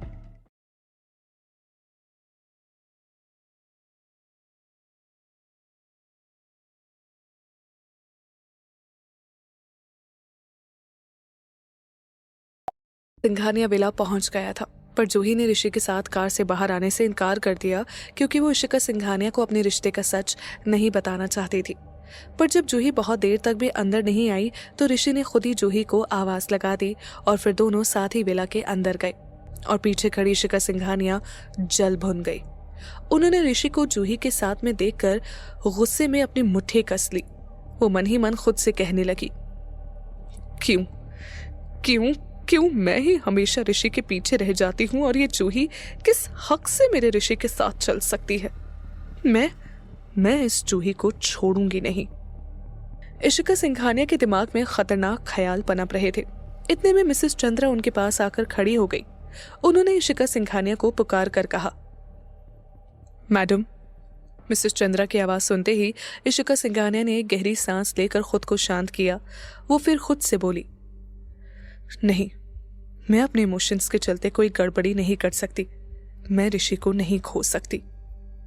फिर इशिका सिंघानिया ने मिसेस चंद्रा की ओर देखकर कहा, मिसेस चंद्रा, आप सोचती होंगी ना कि मैं कितनी बेचारी हूं। ऋषि मुझ पर ध्यान भी नहीं देता पर मैं उसके पीछे लगी रहती हूं। इशिका सिंघानिया की बात सुनकर मिसेस चंद्रा ने अपना सिर हिलाकर कहा, नहीं मैडम, आप कभी बेचारी नहीं हो सकती। आप तो मुझ जैसे बेचारों की मदद करती है। आप तो द इशिका सिंघानिया, जिन्होंने अकेले ही सिंघानिया कॉरपोरेशन और ऋषि सर को संभाला। मिसेस चंद्रा की बात सुनकर इशिका सिंघानिया ने सरकास्टिकली हंस दिया। फिर कुछ रुककर मिसेस चंद्रा बोली, मैडम, आप हार नहीं मान सकती। मिसेस चंद्रा की बात सुनकर इशिका सिंघानिया ने उन्हें थैंक यू कहा। तब मिसेस चंद्रा ने अपने हाथ में पकड़ी एक फाइल इशिका सिंघानिया की ओर बढ़ा दी। इशिका सिंघानिया ने फाइल अपने हाथ में लेकर मिसेस चंद्रा से पूछा, ये क्या है? तो मिसेस चंद्रा ने इशिका सिंघानिया को बताया, मैडम, ये एमए कॉरपोरेशन की फाइल है। कुछ देर पहले सेक्रेटरी नैना इसे लेकर आई थी। वो ये फाइल ऋषि सर को देना चाहती थी पर मैंने उन्हें रोक दिया और उनसे ये फाइल ले ली। इशिका सिंघानिया मिसेस चंद्रा की बातों का कुछ मतलब नहीं निकाल पा रही थी, तो मिसेस चंद्रा ने इशिका सिंघानिया को समझाते हुए कहा, मैडम, आजकल ऋषि सर के बेडरूम में नहीं जा पा रही हैं ना आप, तो क्यों ना आप इस फाइल को ऋषि सर को देने के बहाने उनके कमरे में जाए। मिसेस चंद्रा की बात सुनकर इशिका सिंघानिया ने मुस्कुराकर मिसेस चंद्रा से कहा, थैंक यू मिसेस चंद्रा, इस पूरे घर में एक आप ही तो हैं जो मुझे समझती हैं। फिर कुछ रुक कर इशिका सिंघानिया ने कहा, पर देखिए ना मिसेस चंद्रा, क्या दिन आ गए हैं कि आज मुझे अपने ऋषि से मिलने के लिए उसके कमरे में जाने के लिए बहाने ढूंढने पड़ते हैं। एक वो भी वक्त था जब मैं और ऋषि बहुत करीब थे। वो मुझसे अपनी सारी बातें शेयर करता था। न जाने कब हम दोनों के बीच इतनी दूरियां आ गई। इशिका सिंघानिया को इतना दुखी देखकर मिसेस चंद्रा उन्हें संभालने लगी। मिसेस चंद्रा ने इशिका सिंघानिया को समझाते हुए कहा, मैडम, आप टेंशन मत लीजिए, आप देखिएगा जल्दी सब कुछ ठीक हो जाएगा। आखिर आपसे ज्यादा कभी कोई ऋषि सर को प्यार ही नहीं कर सकता। मिसेस चंद्रा की बात सुनकर इशिका सिंघानिया के दिल को कुछ सुकून मिला। उन्होंने अपना सिर हिलाकर मिसेस चंद्रा से कहा, ओके, चलो अंदर चलते हैं। इशिका सिंघानिया अपने चेहरे पर एक बड़ी सी स्माइल लेकर आई और फिर मिसेस चंद्रा के साथ वो अंदर चली आई। अंदर जूही जूस पी रही थी और ऋषि उसके बगल में खड़े होकर उसे एकटक देखे जा रहा था। जब इशिका सिंघानिया अंदर आई तब भी ऋषि की नजर जूही से नहीं हटी। ऋषि के इस बर्ताव ने इशिका सिंघानिया के दिल में लगी जलन की आग में घी डालने का काम किया। आज इशिका सिंघानिया ने पहली बार ऋषि से ज्यादा जूही पर ध्यान दिया। जूही के काले घने बाल, उसकी दूध सी स्किन, लाल गुलाबी होंठ और हिरनी सी आंखें, ये सब किसी को भी अपनी ओर खींचने के लिए काफी थे। आज पहली बार इशिका सिंघानिया को किसी से इंफीरियर फील हुआ। उन्हें हमेशा से ही अपनी खूबसूरती पर गुरूर था, पर आज उन्हें जूही के सामने ऐसा लग रहा था कि उनका जूही से कोई मुकाबला ही नहीं। इशिका सिंघानिया ने मन ही मन कहा, जूही, तुमने मेरी ऋषि को अपनी खूबसूरती के जाल में फांस लिया है, पर मैं इतनी बेवकूफ नहीं। मैं तुम्हें तुम्हारे इरादों में कभी कामयाब नहीं होने दूंगी। You just wait and watch, मैं तुम्हारा क्या हाल करती हूं। बस अभी नहीं, बस थोड़ा और इंतजार। इशिका सिंघानिया बहुत देर से जूही को देखे जा रही थी। हालांकि इशिका सिंघानिया के चेहरे पर एक मुस्कान थी, पर फिर भी उनके देखने बस से ही जूही के रोंगटे खड़े हो गए। जूही ने ऑकवर्डली इशिका सिंघानिया से पूछा, मिसेस सिंघानिया, कोई बात है क्या?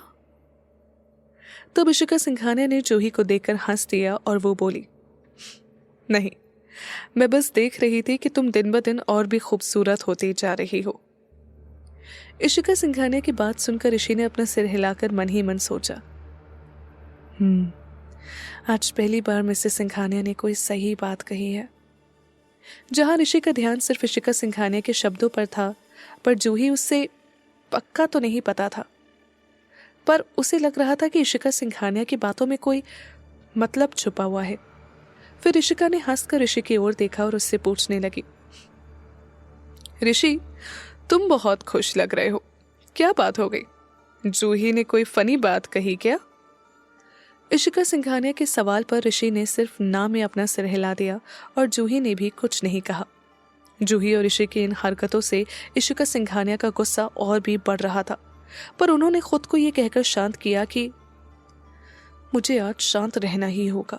मैं आज की छोटी जीत के लिए कल की बड़ी जंग हार नहीं सकती, जिसके बाद ऋषि हमेशा हमेशा के लिए मेरा हो जाएगा। फिर इशिका सिंघानिया ने ऋषि की ओर बढ़ते हुए कहा, ऋषि, ये MA कॉर्पोरेशन की फाइल है, क्यों ना मैं इसे तुम्हारे रूम में रख दूं? इशिका सिंघानिया के इतना कहते ही ऋषि ने तुरंत इनकार कर दिया। वो बोला, नहीं। ऋषि के दिमाग में बस यही चल रहा था कि एक बेडरूम ही तो है जो सिर्फ मेरा और जूही का है, जो सिर्फ हमारा है, हमारी पर्सनल स्पेस है वो, जहां मैं और जूही हम होते हैं। मैं किसी तीसरे को अपने और जूही के बीच नहीं आने दूंगा, चाहे वो मिसेस सिंघानिया ही क्यों ना हो। ऋषि का इतना बड़ा रिएक्शन देखकर इशिका सिंघानिया एक पल को शॉक्ड हो गई। उन्होंने दुखी होकर मन ही मन सोचा, ये ऋषि को क्या हो गया है? क्यों ही मुझसे इतना कटा कटा रहता है? ऋषि ने पहले कभी मुझे इतना रेसिस्ट नहीं किया था, पर आजकल तो ये मुझसे सीधे मुंह बात भी नहीं करता। क्यों ऋषि? ऋषि ने फिर अपना गला साफ करके कहा, मेरा मतलब है कि आप रहने दीजिए, you should not take stress. फिर ऋषि ने जूही की ओर देखकर कहा, ये जूही है ना, ये कर देगी। ऋषि के मुंह से अपना नाम सुनकर जूही ने ऋषि की ओर देखा, उससे पूछा, मैं? तब ऋषि ने अपना सिर हिलाकर कहा, हाँ, और क्या मैं? तुम बेडरूम साफ करती हो ना, तो तुम ही ये सब काम करोगी। जूही ने ऋषि को एक बार घूरा, फिर वो मिसेस चंद्रा की ओर घूम गई और उसने अपना हाथ आगे करके मिसेस चंद्रा से कहा, Mrs Chandra, files. Mrs Chandra ने जूही को एकदम से फाइल नहीं थमाई। उन्होंने पहले इशिका सिंघानिया की ओर देखा। ऋषि के बर्ताव ने इशिका सिंघानिया के दिल को दुखाया तो था ही, पर वो ऋषि को कह भी कह सकती थी। तो गहरी सांस लेकर इशिका सिंघानिया ने मिसेस चंद्रा से कह दिया, मिसेस चंद्रा, जूही को वेट मत कराइए, जैसा ऋषि कहता है आप वैसा ही कीजिए। इशिका सिंघानिया को ऑर्डर पाते ही मिसेस चंद्रा ने फाइल्स जूही के हाथ में थमा दी। फाइल्स लेकर जूही ने मिसेस चंद्रा की ओर मुस्कुरा दिया, फिर वो ऊपर अपने कमरे की ओर चली गई। जूही को देखकर ऋषि के चेहरे पर एक स्माइल आ गई, और ये स्माइल इशिका सिंघानिया की आंखों में कांटे सी चुभ रही थी। पर इशिका सिंघानिया ने अपने इमोशंस को कंट्रोल किया और उन्होंने ऋषि से पूछा, ऋषि, तुम और जूही पहले से काफी करीब आ गए हो ना? फिर कुछ रुककर इशिका सिंघानिया ने कहा, तुम दोनों की काफी अच्छी दोस्ती हो गई है। इशिका सिंघानिया के इस सवाल का ऋषि ने कोई सीधा जवाब नहीं दिया। हालांकि उसने जूही से कहा था कि वो इशिका सिंघानिया को अपने और जूही के रिश्ते का सच बता देना चाहता है, पर क्योंकि जूही ने उसे मना किया था तो ऋषि ने इशिका सिंघानिया को कुछ नहीं बताया। ऋषि ने इशिका सिंघानिया से कहा, हाँ शायद। इशिका सिंघानिया ने फिर ऋषि से पूछा, तो ऋषि तुम और जूही सिर्फ अच्छे दोस्त? पर ऋषि ने इशिका सिंघानिया की बात को बीच में ही काट कर कहा, मिसेस सिंघानिया, मैं आपसे बाद में बात करता हूँ। मैं अभी शावर लेने जा रहा हूँ। मैं डिनर टाइम पर आपसे बात करता हूँ। ऋषि अपनी बात कहकर बिना इशिका सिंघानिया की ओर देखे ही वहां से चला गया और इशिका सिंघानिया एक बार फिर पीछे रह गई और ऋषि उन्हें अकेला छोड़कर आगे निकल गया। इशिका सिंघानिया बस ऋषि को खुद से दूर जाता हुआ देखती रह गई। वो पीछे से ऋषि को पुकार रही थी, ऋषि ऋषि, पर इशिका सिंघानिया की पुकार ऋषि तक पहुंची ही नहीं। ऋषि तो अपने रास्ते चलकर जूही तक पहुंच गया और हॉल में खड़ी इशिका सिंघानिया अकेले ही रह गई। तभी इशिका सिंघानिया के सीने में तेज दर्द उठा और वो दर्द से कर्राह उठी। इशिका सिंघानिया की दर्द भरी आवाज सुनकर मिसेस चंद्रा जल्द ही उनके पास आ पहुंची और सर्वेंट को अर्जेंटली मेडिसिन लाने को कहने लगी। फिर मिसेस चंद्रा ने इशिका सिंघानिया को मेडिसिन खिलाई और पानी पिलाया। कुछ देर बाद जब मेडिसिन ने अपना असर किया तब इशिका सिंघानिया का दर्द कुछ कम हुआ और उन्होंने चैन की सांस ली। इशिका सिंघानिया हमेशा से ही हेल्दी रही थी, पर अभी कुछ दिनों से उनके सीने में दर्द उठने लगा था। चेकअप के बाद पता चला कि ये दर्द बहुत ज्यादा स्ट्रेस और टेंशन की वजह से है और अगर यूं ही चलता रहा तो इशिका सिंघानिया को हार्ट अटैक भी आ सकता है। मिसेस चंद्रा से इशिका सिंघानिया की ऐसी हालत देखी नहीं गई तो उन्होंने इशिका सिंघानिया से पूछा, मैडम आपके पास सब कुछ तो है, फिर आप? मिसेस चंद्रा ने अपनी बात पूरी नहीं की थी, पर इशिका सिंघानिया मिसेस चंद्रा का मतलब अच्छी तरह से समझ गई थी। मिसेस चंद्रा यही कहना चाहती थी कि मैडम आपके पास सब कुछ तो है, नाम, पैसा, कनेक्शन, इज्जत, फिर आप ऐसी चीज के पीछे क्यों पड़ी है जो नामुमकिन है? मिसेस चंद्रा की बात पर इशिका सिंघानिया नाराज नहीं हुई। उन्होंने बस इतना ही कहा, मिसेस चंद्रा आप नहीं समझेंगी। मिसेस चंद्रा ने मन ही मन खुद से कहा, सच में मैडम मैं आपकी हर बात समझती हूं, बस इस बात को छोड़ के। और दूसरी तरफ इशिका सिंघानिया मन ही मन सोच रही थी, मैंने भले ही रणधीर सिंघानिया से शादी कर ली हो, पर मैंने कभी उससे प्यार नहीं किया था। पैसों के लिए की गई शादी मुझ पर बहुत भारी पड़ी थी। मुझे हमेशा रणधीर सिंघानिया का मेंटल और फिजिकल टॉर्चर सहना पड़ता था। इन सब के बीच एक ऋषि ही मेरी खुशी की वजह था। रणधीर के टॉर्चर के बाद ऋषि के साथ मुझे सुकून मिलता था। ऋषि मेरी हेल्प शायद सिर्फ इसीलिए करता था क्योंकि वो मुझ में अपनी माँ को देखता था, पर मैंने कभी ऋषि को अपने बेटे की नज़र से नहीं देखा। मैंने भले ही कितने ही मर्दों के साथ रिश्ते बनाए हो, पर ऋषि वो सबसे अलग है मेरे लिए, सबसे खास। मैं आज तक ऋषि को पा नहीं सकी हूँ, पर ऋषि मेरा प्यार है, मेरा पागलपन है, मेरी जिद है। ऋषि मेरा है और उसे मैं हर हाल में पाकर रहूंगी। क्या इशिका सिंघानिया ऋषि को पाने के अपने पागलपन में कामयाब हो पाएंगी? क्या ऋषि और जूही का प्यार इशिका सिंघानिया की सनक के आगे टिक पाएगा? जानने के लिए सुनते रहिए पॉकेट एफएम। ऋषि इशिका सिंघानिया के लिए उनकी जिद, उनकी सनक बन चुका था, जिसे वो हर पल में, हर हाल में पाना चाहती थी। इसीलिए इशिका सिंघानिया ऋषि के करीब किसी और लड़की को बर्दाश्त नहीं कर पाती थी और अब ऋषि और जूही की बढ़ती नजदीकियों को देखते हुए जूही इशिका सिंघानिया की सबसे बड़ी दुश्मन बन गई थी, जिसे वो हर हाल में अपने रास्ते से हटा देना चाहती थी। जूही और ऋषि को साथ देखकर इशिका सिंघानिया के दिल में दर्द उठा था। उनको ये प्रॉब्लम कुछ टाइम से होने लगी थी। डॉक्टर ने उन्हें बताया था कि ये स्ट्रेस की वजह से है, पर अगर इशिका सिंघानिया ने अपना ख्याल नहीं रखा तो उन्हें हार्ट अटैक भी आ सकता था।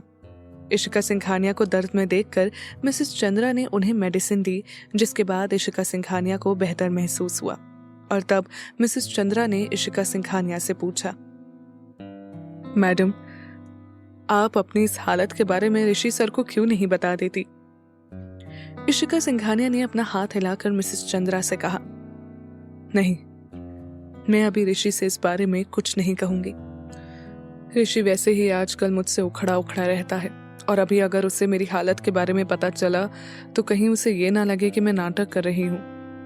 तब मिसेस चंद्रा ने कहा, नहीं मैडम, ऋषि सर ऐसा क्यों सोचेंगे? इशिका सिंघानिया ने अपना सर हिलाकर कहा, नहीं, मेरी हेल्थ हमेशा से बहुत अच्छी है, मैं कभी भी बीमार नहीं पड़ी। अब अगर अचानक से मैं ऋषि को बताऊंगी कि मेरी हेल्थ में कोई प्रॉब्लम है तो वो मेरी बात पर कभी यकीन नहीं करेगा। उसे लगेगा कि मैं उसका ध्यान अपनी ओर खींचने के लिए ये सब कह रही हूँ। इशिका सिंघानिया की बात सुनकर मिसेस चंद्रा ने कहा, पर मैडम। पर इशिका सिंघानिया ने मिसेस चंद्रा की बात बीच में ही काट दी और वो बोली, लीव इट। और फिर इशिका सिंघानिया अपनी जगह से उठने लगी। तब मिसेस चंद्रा ने उन्हें सहारा देते हुए पूछा, क्या हुआ मैडम, आपको कहाँ जाना है? इशिका सिंघानिया ने मिसेस चंद्रा से कहा, किचन। मैं देखकर आती हूँ कि ऋषि की फेवरेट डिशेस रेडी हुई हैं या नहीं। वो फ्रेश होकर नीचे डिनर के लिए आता ही होगा।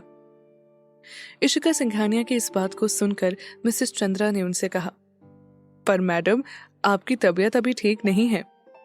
पर इशिका सिंघानिया ने मिसेस चंद्रा की इस बात पर बिल्कुल ध्यान नहीं दिया। वो बोली, मिसेस चंद्रा, किचन। इशिका सिंघानिया की जिद के आगे मिसेस चंद्रा ने हार मान ली और वो इशिका सिंघानिया को किचन की ओर ले जाने लगी। इशिका सिंघानिया के खतरनाक इरादों से बेखबर ऋषि और जूही साथ में अपने कमरे में बहुत खुश थे। जूही बेड पर बैठी हुई थी और अपने सामने खड़े ऋषि को घूर रही थी। उसने बेड पर रखे एक पिलो को उठाया और ऋषि को फेंक कर मारा। ऋषि ने पिलो लगने की वजह से अपनी नाक रपकी और जूही की ओर हेल्पलेसली देखकर पूछा, अब मैंने क्या कर दिया? जूही ने तब ऋषि को घूर कर कहा, तुम मुझसे पूछ रहे हो, शेमलेस? ऋषि ने अपने हाथ मोड़कर जूही से पूछा, हाँ, हुआ क्या ये तो बताओ। तब जूही ने ऋषि से कहा, तुम शावर लेने बाथरूम गए थे ना, फिर बस ये शर्ट उतारकर बाहर क्यों आ गए?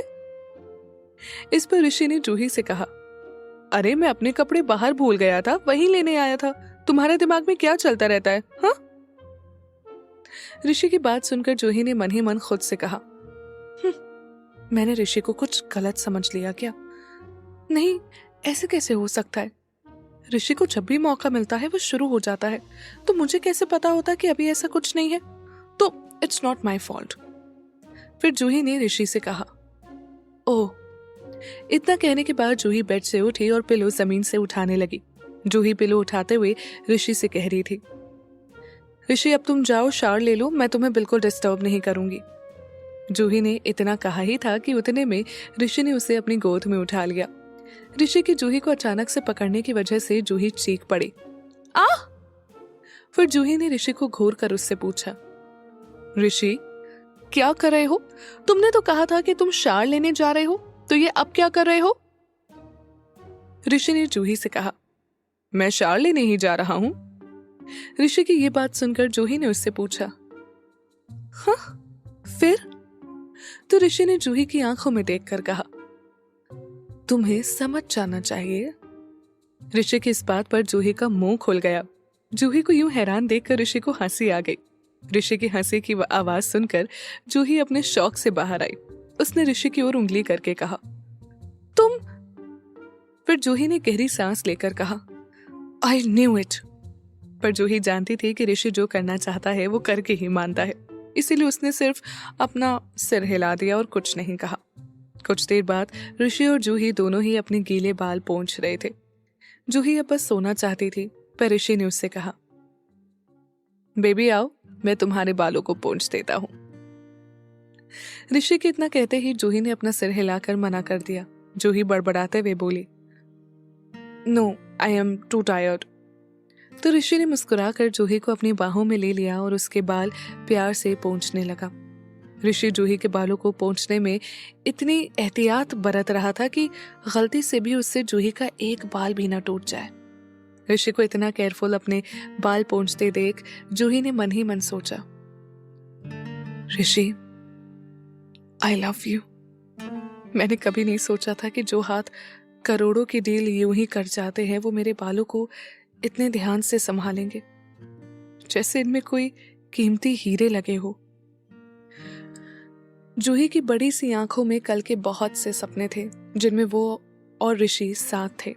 उनका अपना एक संसार था। जूही ने मन ही मन खुद से कहा, ऋषि, आई विश कि हम हमेशा ऐसे ही रहे, साथ में और खुश। मैं अपनी लाइफ तुम्हारे साथ बिताना चाहती हूँ। हमारे इस रिश्ते को किसी की नजर ना लगे। पर इतने में ही किसी ने रूम का दरवाजा नॉक किया और जूही के सपनों को तोड़ दिया। नॉक की आवाज सुनकर ऋषि ने जूही से कहा, जूही, तुम आराम करो, मैं भी आता हूं।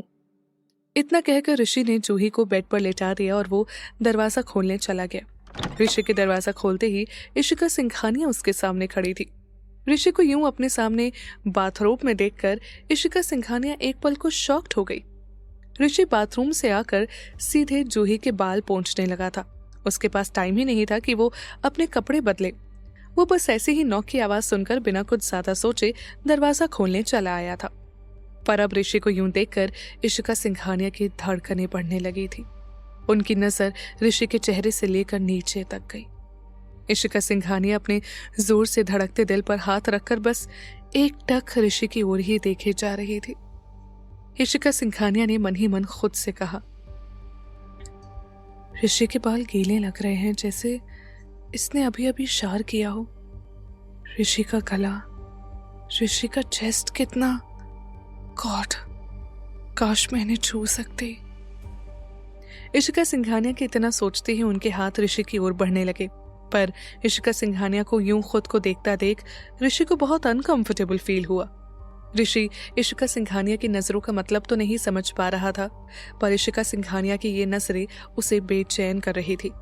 तो ऋषि ने जल्दी से इशिका सिंघानिया से मुंह बनाकर पूछा, मिसेस सिंघानिया, आप क्या सोच रही हैं? ऋषि के सवाल से इशिका सिंघानिया चौंक कर अपने सपने से बाहर आई। उन्होंने ऋषि की ओर अपने बढ़ते हुए हाथों को पीछे खींच लिया और फिर इशिका सिंघानिया ने ऋषि से कहा, ऋषि। पर फिर इशिका सिंघानिया ने गहरी सांस लेकर अपनी लड़खड़ाती जुबान को शांत किया और ऋषि से कहने लगी, वो ऋषि, मैं बस। फिर इशिका सिंघानिया ने अपनी बात पूरी की, वो मैं तुम्हें और जूही को खाने के लिए बुलाने आई थी। इतना कहते ही इशिका सिंघानिया को जूही का ख्याल आ गया। उन्होंने ऋषि से पूछा, वैसे जूही कहाँ है? ये सुनकर ऋषि ने इशिका सिंघानिया की ओर देखकर कहा, जूही ने अपना काम खत्म कर लिया था तो वो सो गई है। फिर एक पल रुककर ऋषि ने कहा, मैं जूही को जगाकर उसके साथ ही नीचे आता हूं। अपनी बात कहकर ऋषि ने अपने रूम का दरवाजा बंद कर दिया। उसने इशिका सिंघानिया के कुछ और कहने या करने का इंतजार नहीं किया। दरवाजे की बंद होने की भाड़ की आवाज सुनकर इशिका सिंघानिया का ध्यान टूटा। अब तक उनका दिमाग ऋषि की बॉडी पर ही अटका हुआ था, पर ऋषि के रूम में जाते ही इशिका सिंघानिया के दिमाग में ख्याल आया, मेरा ऋषि कितना हैंडसम है। काश कि मैं ऋषि को छू सकती, उसे अपने गले से लगा सकती। और इतने में ही इशिका सिंघानिया को जूही का ख्याल आ गया और उन्होंने जलन और गुस्से में अपनी मुट्ठी कस ली। वो बड़बड़ाते हुए कहने लगी, ये जूही हर वक्त मेरे ऋषि के साथ एक ही कमरे में रहती है। वो कभी भी मेरे ऋषि को यूं बाथरूम में देख सकती है। फिर इशिका सिंघानिया ने मन ही मन सोचा, ऐसे तो अगर जूही हर वक्त मेरे हैंडसम ऋषि को देखती रही तो वो दिन दूर नहीं जब उससे मेरे ऋषि से प्यार हो जाएगा। इतना ख्याल आते ही इशिका सिंघानिया जोर जोर से अपना सिर हिलाने लगी। वो खुद से बोली, नहीं, मैं ऐसा कभी नहीं होने दूंगी। ऋषि और जूही को कभी करीब नहीं आने दूंगी, कभी नहीं। ये सब सोचने के बाद इशिका सिंघानिया के दिमाग में किसी शातिर चाल ने जन्म लिया, जिसे सोचकर ही इशिका सिंघानिया के चेहरे पर एक शैतानी हंसी आ गई और फिर वो मुड़कर ऋषि के कमरे से दूर हॉल की तरफ चली गई। दरवाजा बंद होते ही कमरे में जूही ने चादर से अपना सिर बाहर निकाल लिया और ऋषि के उसके पास आते ही जूही ने ऋषि से पूछा, ऋषि, मिसेस सिंघानिया गई? ऋषि ने अपना सिर हाँ में हिला दिया। उसने जूही को उठाते हुए कहा, जूही चलो जल्दी से उठो। जूही ने अपना सिर हिलाकर कहा, नहीं ऋषि, आई डोंट वांट टू। तब ऋषि जूही का माथा प्यार से चूम लिया और फिर उसे उठाकर अपनी गोद में बिठा दिया और जूही के बाल पोंछने लगा। जूही ने ऋषि की गोद में बैठकर उससे पूछा, मिसेस सिंघानिया क्यों आई थी? तब बाल पोंछते हुए ही ऋषि ने जूही से कहा, वो हमें डिनर के लिए बुलाने आई थी, इसलिए तुम जल्दी से कपड़े पहन लो, फिर हम चलते हैं। जूही ने ऋषि की ये बात सुनकर अपना सिर हिलाकर कह दिया, ओह ओके। फिर ऋषि ने जल्दी से जूही के बाल पोंछे। उन दोनों ने कपड़े पहने। कपड़े पहनते टाइम ऋषि ने जूही से पूछा, मैं हेल्प कर दूं? तब जूही ने ऋषि से जवाब में कहा, हाँ हाँ क्यों नहीं, जैसे मैं जानती नहीं कि फिर आगे क्या होगा। इस पर ऋषि ने जूही के करीब जाकर उससे पूछा, नहीं मैं नहीं जानता, तुम ही बता दो क्या होगा आगे। तब जूही ने वापस से ऋषि पर एक तकिया फेंक कर मारा, जिस पर ऋषि जोर जोर से हंसने लगा। क्या ऋषि और जूही की इन खुशियों को इशिका सिंघानिया के पागलपन की नजर लग जाएगी? क्या इशिका सिंघानिया अपने इरादों में कामयाब हो पाएंगी? क्या जूही और ऋषि का प्यार आने वाली सभी मुसीबतों का सामना करने के लिए तैयार है? जानने के लिए सुनते रहिए पॉकेट एफएम।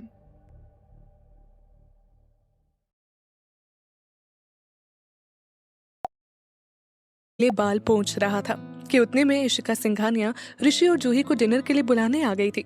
ऋषि को बाथरूम में देखकर इशिका सिंघानिया के मन में ऋषि को लेकर गलत ख्याल आ रहे थे और वो ऋषि को लालची नजरों से एकटक देखे जा रही थी, जिससे ऋषि थोड़ा अनकंफर्टेबल फील करने लगा था। फिर इशिका सिंघानिया के जाने के बाद ऋषि और जूही ने अपने अपने कपड़े पहने और फिर वो दोनों नीचे डाइनिंग रूम की ओर आने लगे। डाइनिंग टेबल पर ऋषि के मनपसंद की सभी डिशेस सज चुकी थी। ऋषि को आता देख इशिका सिंघानिया जल्दी से उसके पास गई और उसे वेलकम करके डाइनिंग टेबल पर बैठाया। पीछे से जूही भी अपनी जगह पर जाकर बैठ गई। इशिका सिंघानिया ने खुद अपने हाथों से ऋषि को खाना सर्व किया। उन्होंने ऋषि को सूप देते हुए कहा, ऋषि ये लो, ये सूप पियो, ये मैंने स्पेशली तुम्हारे लिए बनवाया है। इसमें बहुत सारे न्यूट्रिशंस हर्ब्स हैं, वो बॉडी के लिए बहुत अच्छे होते हैं। इतना कहते ही इशिका सिंघानिया को बाथरोब पहना ऋषि याद आ गया और उन्होंने फिर ऋषि की ओर लालची नजरों से देखा, पर ऋषि ने इशिका सिंघानिया की ओर ध्यान नहीं दिया। वो इशिका सिंघानिया का दिया हुआ सूप पी रहा था। पर तभी ऋषि ने जूही की ओर चेहरा घुमा कर कहा, यस इट्स नाइस, जूही तुम भी पियो। ऋषि के इतना कहते ही एक पल को इशिका सिंघानिया के चेहरे से मुस्कुराहट ही गायब हो गई।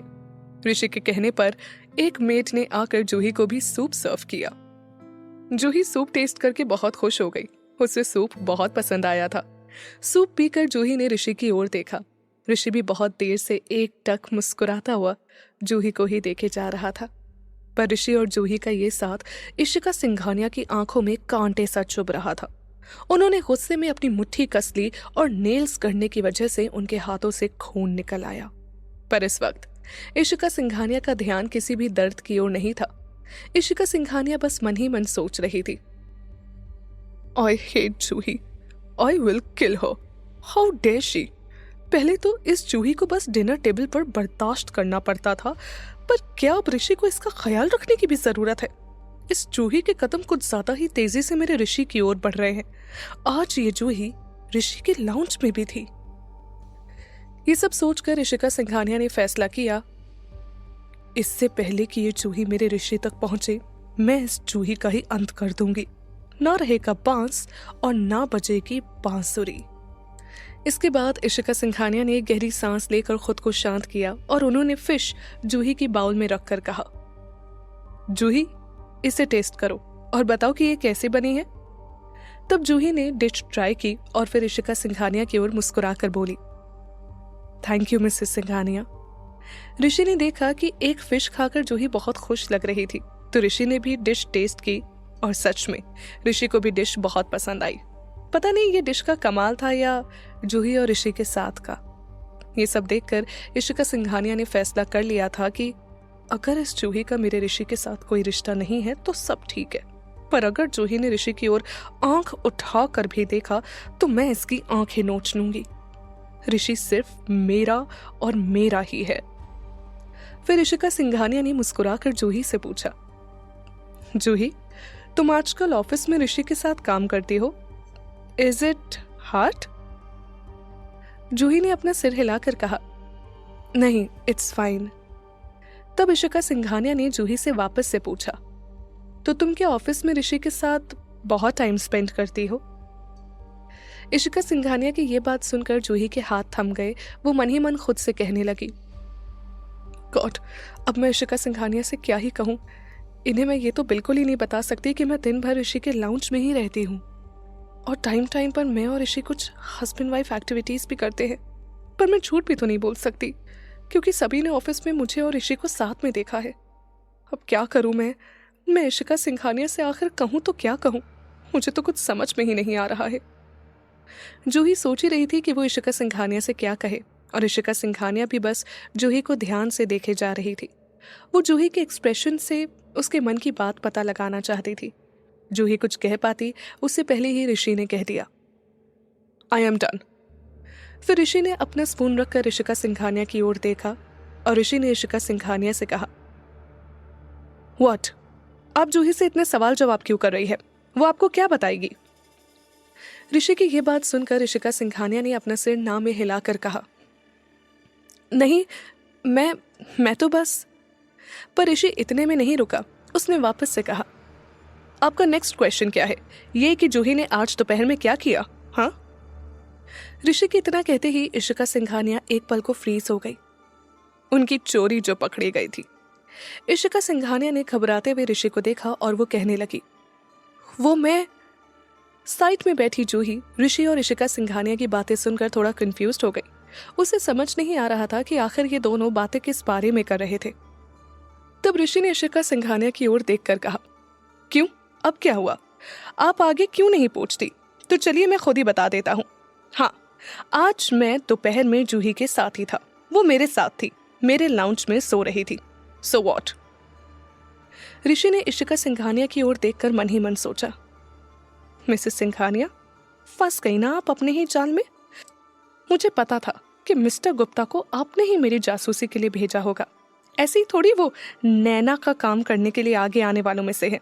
मैं जानता हूँ कि वो मेरे केबिन में आने से पहले जूही के केबिन में गए होंगे और जब मेरे केबिन में भी उन्हें जूही नहीं दिखी होगी तो ये सोचना मुश्किल नहीं है कि जूही लाउंज में ही होगी।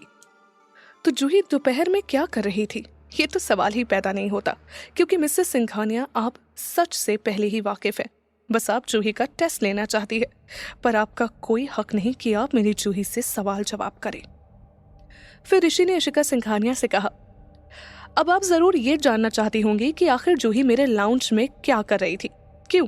सही कहा ना मैंने? तो आपको इसके लिए इतनी घुमाकर बातें करने की कोई जरूरत नहीं है। मैं आपकी क्यूरियोसिटी अभी दूर किए देता हूँ। जूही मेरे लाउंज में इसीलिए थी क्योंकि भले ही जूही को ऋषि और इशिका सिंघानिया की बातें समझ में ना आ रही हो, पर उसे इतना तो जरूर समझ आ रहा था कि ये ऋषि के इशिका सिंघानिया को हमारे रिश्ते का सच में बताने वाला है। ये बात दिमाग में आते ही जूही को एक अजीब से डर ने घेर लिया। वही डर जिसके चलते वो इशिका सिंघानिया से सावधान रहती थी, उनसे अपने और ऋषि के रिश्ते को छुपा कर रखना चाहती थी। तो जैसे ही ऋषि ने इशिका सिंघानिया को अपने और जूही के रिश्ते के बारे में बताने के लिए अपना मुंह खोला, उतने में ही जूही ने ऋषि की बात को बीच में ही काट कर कह दिया, मुझे वेलफेयर इंस्टीट्यूशन के इनॉग्रेशन के बारे में पता चला था तो मैं बहुत एक्साइटेड हो गई थी और उसी एक्साइटमेंट में ऋषि से बात करने उसके केबिन में चली गई थी। जूही की बात खत्म होते ही इशिका सिंघानिया के चेहरे पर कंफ्यूजन साफ दिखाई दे रहा था। उन्होंने पूछा, वेलफेयर इंस्टीट्यूशन? इशिका सिंघानिया को अब तक लग रहा था कि जूही और ऋषि की बात सुनने के बाद उन्हें जलन होगी, गुस्सा आएगा, पर वेलफेयर इंस्टीट्यूशन के बारे में तो वो सोच भी नहीं सकती थी। तब जूही ने अपना सिर हिलाकर कहा, हाँ, वेलफेयर इंस्टीट्यूशन। ऋषि भी अभी जूही की ओर देख रहा था। वो मन ही मन सोच रहा था, पता नहीं क्यों जूही मिसेस सिंघानिया को हमारे रिश्ते का सच बताने से इतना डरती है। वो समझती क्यों नहीं कि अगर इशिका सिंघानिया को सच का पता होगा तो वो ये बेफालतू के सवाल नहीं पूछेंगे हमसे, ना ही हम पर ऑफिस में नजर रखेंगे। और यहाँ सिंघानिया विला में भी सबको पता चल जाएगा कि जूही मेरी सच्ची वाइफ है और इस विला की असली मालकिन। फिर सब जूही की ही बात मानेंगे और हमें फिर किसी से कुछ छुपाना नहीं पड़ेगा। सब कुछ कितना आसान हो जाएगा ना। पर अभी तो जूही हमारे रिश्ते को सबसे छुपा कर रखना चाहती है। और भले ही मैं जूही की बात से अग्री ना करता हूँ, पर मैं उसके डिसीजन की रिस्पेक्ट जरूर करता हूँ। तो अभी के लिए तो वेलफेयर इंस्टीट्यूशन का बहाना ही ठीक है। इशिका सिंघानिया को अब भी जूही की बातों पर पूरी तरह यकीन नहीं हुआ, तो उन्होंने ऋषि की ओर देखकर उससे पूछा, सच में? कब हुआ ये? तब जूही ने इशिका सिंघानिया को बड़े आराम से सारी बात बताई। वो बोली, मिसेस सिंघानिया, जब मैंने ऋषि के साथ कॉन्ट्रैक्ट साइन किया था, ये तभी की बात है। इशिका सिंघानिया ने अपना सिर हाँ में हिला दिया, पर वो मन ही मन सोच रही थी, मैंने तो इन्वेस्टिगेट किया था, पर मुझे ये डोनेशन वाली बात क्यों नहीं मालूम। इतना सोचकर इशिका सिंघानिया ने ऋषि से फिर पूछा, ओ, तो ये बात थी ऋषि? पर ऋषि ने बिना इशिका सिंघानिया की ओर देखे ही कह दिया, हाँ। पर ऋषि ने मन ही मन सोचा, जूही इतने अच्छे से तो मिसेस सिंघानिया को सब बता रही है, फिर ये बार बार मुझसे क्यों पूछ रही है? पर फिर इशिका सिंघानिया ने जूही से पूछा, अच्छा तो फिर भी जूही, तुम लाउंज में क्या कर रही थी? तुमने वेलफेयर इंस्टीट्यूशन की बात केबिन में क्यों नहीं की? जूही ने इस पर कहा, वो मिसेस सिंघानिया, मैं बहुत टायर्ड फील कर रही थी, तो बस इसीलिए। इशिका सिंघानिया आगे और कुछ कह पाती उससे पहले ही ऋषि अपनी चेयर से उठ खड़ा हुआ। उसने इशिका सिंघानिया की ओर देखकर कहा, आपके सवाल अभी खत्म नहीं हुए। ऋषि को अपनी एक एक बात किसी को बताना बिल्कुल पसंद नहीं था। उसे इशिका सिंघानिया की अपने लाइफ में इंटरफेयर करने की आदत से सख्त नफरत थी। ऋषि के जोर से सवाल करने पर इशिका सिंघानिया के दिल में वापस से दर्द शुरू हो गया। उन्होंने अपना हाथ दिल पर रख दिया और मन ही मन सोचने लगी, ऋषि ने मुझ पर चिल्लाया, ऋषि ने मुझ पर फिर से चीखा। इशिका सिंघानिया के पेंट एक्सप्रेशंस देखकर मिसेस चंद्रा जल्दी से आगे आ गई। उन्होंने ऋषि से कहा, सर प्लीज थोड़ा आराम से बोलिए, मैडम की तबीयत कुछ ठीक नहीं है। ये बात सुनते ही ऋषि एकदम से चुप हो गया। उसके लिए ये सब एक न्यूज थी। इतने में इशिका सिंघानिया ने मिसेस चंद्रा को रोकते हुए कहा, मिसेस चंद्रा, इनफ। पर मिसेस चंद्रा नहीं रुकी, वो आगे बोली, सर डॉक्टर ने तो ये तक कहा है कि मैडम को स्ट्रेस नहीं लेना चाहिए, वरना अगर हालत ज्यादा बिगड़ती है तो हार्ट अटैक आने के भी चांसेस हैं। इशिका सिंघानिया ने एक बार फिर मिसेस चंद्रा को रोका। वो कह रही थी, बस करिए मिसेस चंद्रा, ऋषि को मेरे बारे में बताकर उसका टाइम वेस्ट मत करिए। इशिका सिंघानिया की ये बात सुनकर ऋषि ने घबरा कर कहा, नहीं मिसेस चंद्रा, आप बोलिए। मिसेस सिंघानिया, एक तो आप अपना ख्याल नहीं रखती और ऊपर से आप इतनी बड़ी बात मुझसे छुपाना चाहती थी, क्यों? क्या इशिका सिंघानिया की ये बीमारी उन्हें ऋषि के करीब ले जाने में कामयाब हो जाएगी? क्या इशिका सिंघानिया जूही को ऋषि से दूर कर पाएंगी? आखिर क्या लिखा है ऋषि और जूही की इस कहानी में? जानने के लिए सुनते रहिए पॉकेट एफएम। इशिका सिंघानिया के बार बार सवाल करने पर ऋषि उनसे इरिटेट हो गया था और उसने उनसे थोड़ा जोर से कह दिया था कि आप अभी और कितने सवाल पूछेंगी? ऋषि के चिल्लाने से इशिका सिंघानिया के दिल में दर्द शुरू हो गया और तब मिसेस चंद्रा ने आगे आकर ऋषि को इशिका सिंघानिया की बिगड़ती तबीयत के बारे में सब बता दिया, जिसे सुनकर ऋषि इशिका सिंघानिया के लिए परेशान हो गया था। इशिका सिंघानिया ने कहा, ऋषि तुम परेशान मत हो, मेरी हेल्थ इतनी भी खराब नहीं है। तो ऋषि ने थोड़ा गुस्सा कर थोड़ा परेशान होकर कहा, अभी आपकी हेल्थ इतनी भी खराब नहीं है? सीरियसली, आप किस चीज का वेट कर रहे हैं कि कब आपको हार्ट अटैक आएगा और तब आप ट्रीटमेंट करवाएं? ऋषि को अपने लिए परेशान होता देख इशिका सिंघानिया मन ही मन बहुत खुश हो रही थी, पर उन्होंने ऐसा फेस बनाया जैसे वो ऋषि को बिल्कुल परेशान नहीं करना चाहती। फिर ऋषि ने गहरी सांस लेकर इशिका सिंघानिया से कहा, आप अभी रेस्ट करिए, मैं कल ही आपको हॉस्पिटल लेकर चलूंगा। ऋषि की इस बात को सुनकर इशिका सिंघानिया खुशी के मारे 7वें आसमान में पहुंच गई। उन्होंने सोचा, ऋषि, मेरा ऋषि मुझे अपने साथ हॉस्पिटल लेकर जाना चाहता है, मेरा ऋषि। पर उन्होंने मुंह बनाकर ऋषि से कहा, ऋषि तुम बेकार में मेरी टेंशन ले रहे हो, मैं ठीक हूँ, मुझे हॉस्पिटल जाने की जरूरत नहीं है। पर ऋषि ने इशिका सिंघानिया की एक ना सुनी। वो बोला, नहीं, मैं अब और कुछ नहीं सुनना चाहता, मैं कल आपको हॉस्पिटल लेकर चल रहा हूं एंड दैट्स फाइनल। फिर इशिका सिंघानिया ने धीमे से कहा, ठीक है, अगर तुम यही चाहते हो तो मैं तुम्हें कैसे मना कर सकती हूँ। हाँ, ऋषि को इशिका सिंघानिया का इंटरफेरेंस पसंद नहीं था। उसे उनका और शिव सिंघानिया के बीच हुए ऑफिस में सीन भी नहीं भूला था, पर साथ ही साथ ऋषि ये भी नहीं भूला था कि आखिरकार इशिका सिंघानिया है तो उनकी स्टेप मॉम ही, वो स्टेप मॉम जिन्होंने बचपन में उसे माँ का प्यार दिया और बड़े होकर सिंघानिया कॉरपोरेशन ओवरटेक करने में मदद। इसलिए आज इशिका सिंघानिया की हेल्थ के बारे में जानकर ऋषि परेशान हो गया था। भले ही उनके बीच माँ बेटे के प्यार का रिश्ता ना हो, पर इंसानियत का, बरसों के साथ का और परिवार का रिश्ता तो था ही। इतने कम वक्त में इतना कुछ हो गया कि जूही साइड में खड़े होकर एक बार ऋषि को देखती और एक बार इशिका सिंघानिया को। इशिका सिंघानिया इस वक्त बहुत खुश थी। वो मन ही मन खुद से कह रही थी, मैं खुद साथ ही सोच रही थी, ऋषि अभी मेरी बहुत परवाह करता है। हाँ, वो बीच में मुझसे नाराज था, पर ऐसे कौन दो लोग होंगे जिनके बीच में कभी मिसअंडरस्टैंडिंग्स नहीं होती होगी। तो मेरे और ऋषि के बीच भी हो गई। और कहते हैं ना कि छोटी मोटी नोकझोंक से प्यार बढ़ता है। आज देखो, ऋषि से मेरा जरा सा भी दर्द बर्दाश्त नहीं हुआ। अगर मेरी इस बीमारी से मैं ऋषि के करीब आ सकूं तो मुझे हार्ट अटैक भी मंजूर है।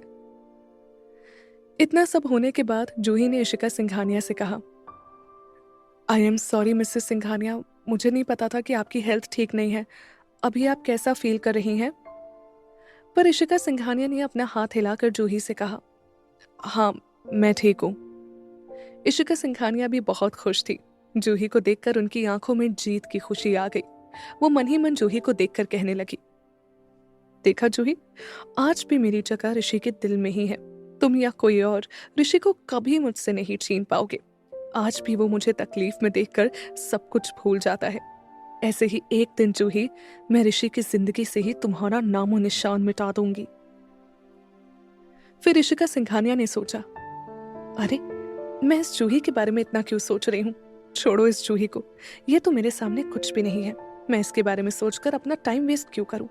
इससे बेटर मैं ये सोचूं कि कल मैं कौन सी ड्रेस पहनकर ऋषि के साथ हॉस्पिटल जाऊंगी।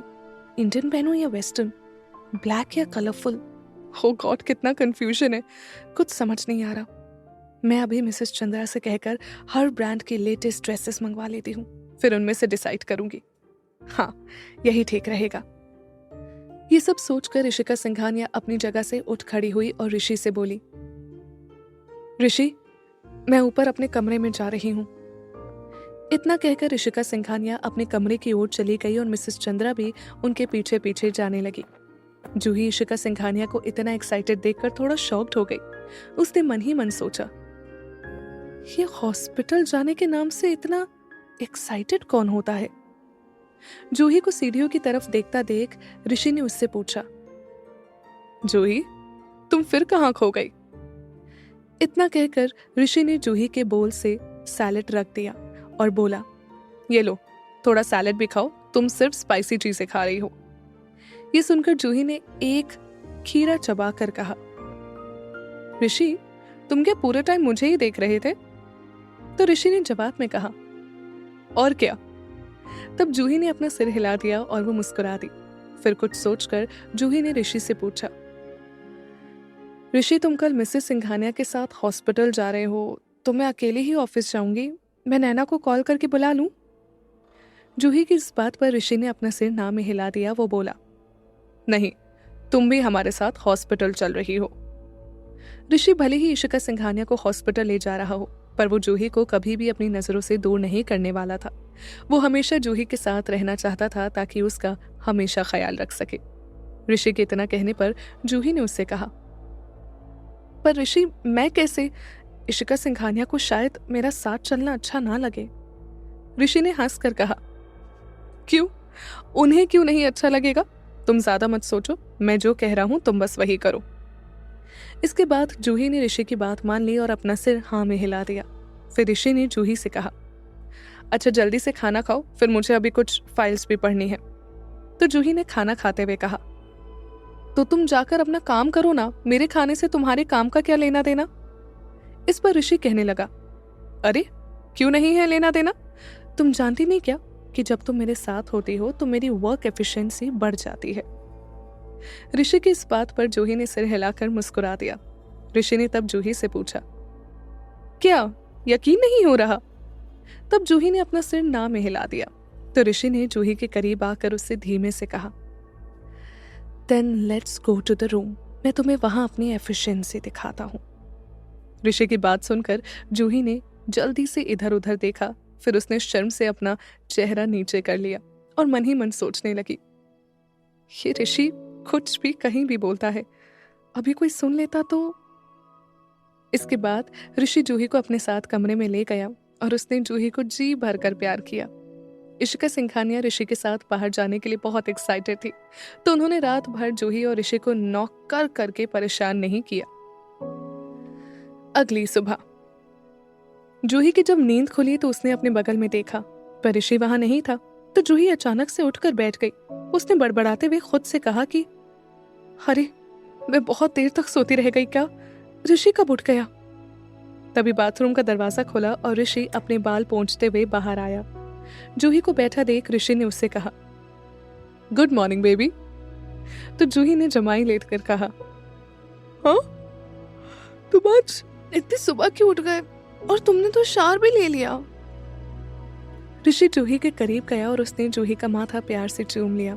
फिर ऋषि ने जूही को बताया, हाँ, आज मिसेस सिंघानिया को हॉस्पिटल लेकर जाना है ना, तो मैंने विनय को जल्दी कॉल करके बुला लिया था। उसे आज का काम समझा दूंगा तो एटलीस्ट लौट कर ज्यादा काम नहीं पेंडिंग होगा। ऋषि की बात सुनकर जूही ने अपना सिर हाँ में हिला दिया। फिर जूही को जमाई लेते देख ऋषि ने उससे कहा, जूही, आर यू स्लीपी? तुम्हें नींद आ रही हो तो तुम अभी सो सकती हो, अभी थोड़ा टाइम है। तो जूही ने अपना सिर हिलाकर कहा, नहीं, इट्स फाइन, मैं भी तैयार हो जाती हूँ, मेरी वजह से हॉस्पिटल जाने में लेट नहीं होना चाहिए। इतना कहकर जूही बेड से उतर गई और बाथरूम जाने लगी। तभी पीछे से ऋषि ने जूही से पूछा, मैं गोद में छोड़ दूं? जूही ऋषि की बात सुनकर पीछे पलटी और अपना सिर हिलाकर कहने लगी, नहीं, बिल्कुल नहीं, हम दोनों जानते हैं कि ये फिर कहाँ जाएगा और अभी उस सबका टाइम नहीं है मेरे पास। जूही की इतनी बात सुनते ही ऋषि ने जूही का हाथ पकड़कर उसे अपनी ओर खींच लिया। अचानक से खींचने की वजह से जूही खुद को संभाल नहीं पाई और ऋषि की बाहों में जा गिरी। ये देखकर ऋषि हंसने लगा। जूही ने कुछ कहने के लिए अपना मुंह खोला, पर उतने में ही ऋषि ने जूही को कस के पकड़कर होंठों में चूम लिया। ऋषि के हाथ जूही के कपड़े के बटन पर पहुंचे ही थे कि जूही ने उसे रोक दिया। वो किस के बीच में हाँफते हुए बोली, Rishi, we don't have much time. तब ऋषि को भी याद आया कि विनय बाहर उसका इंतजार कर रहा है। तो ऋषि ने गहरी सांस ली और उसने जूही के माथे से अपना माथा टिका दिया और धीमे से बोला, लेटर बेबी। ऋषि का मायूस चेहरा देखकर जूही को हंसी आ गई। उसने ऋषि को चीख पर जल्दी से किस किया और फिर वो बाथरूम की तरफ भाग गई। ऐसा करते ही पीछे मायूस खड़े ऋषि की आंखों में खुशी साफ झलकने लगी। इसके बाद ऋषि रूम से बाहर विनय से मिलने चला गया और जूही बाथरूम में फ्रेश होने लगी। जूही जब फ्रेश होकर नीचे हॉल में आई तो वो वहां इशिका सिंघानिया को देखकर हैरान रह गई। इशिका सिंघानिया ने ब्लैक कलर की साड़ी पहनी हुई थी जिसमें लिटरली डायमंड्स चढ़े हुए थे। जूही को ये इसीलिए पता था क्योंकि नैना ने उसे ये ड्रेस एक मैगजीन में कुछ ही दिन पहले दिखाई थी।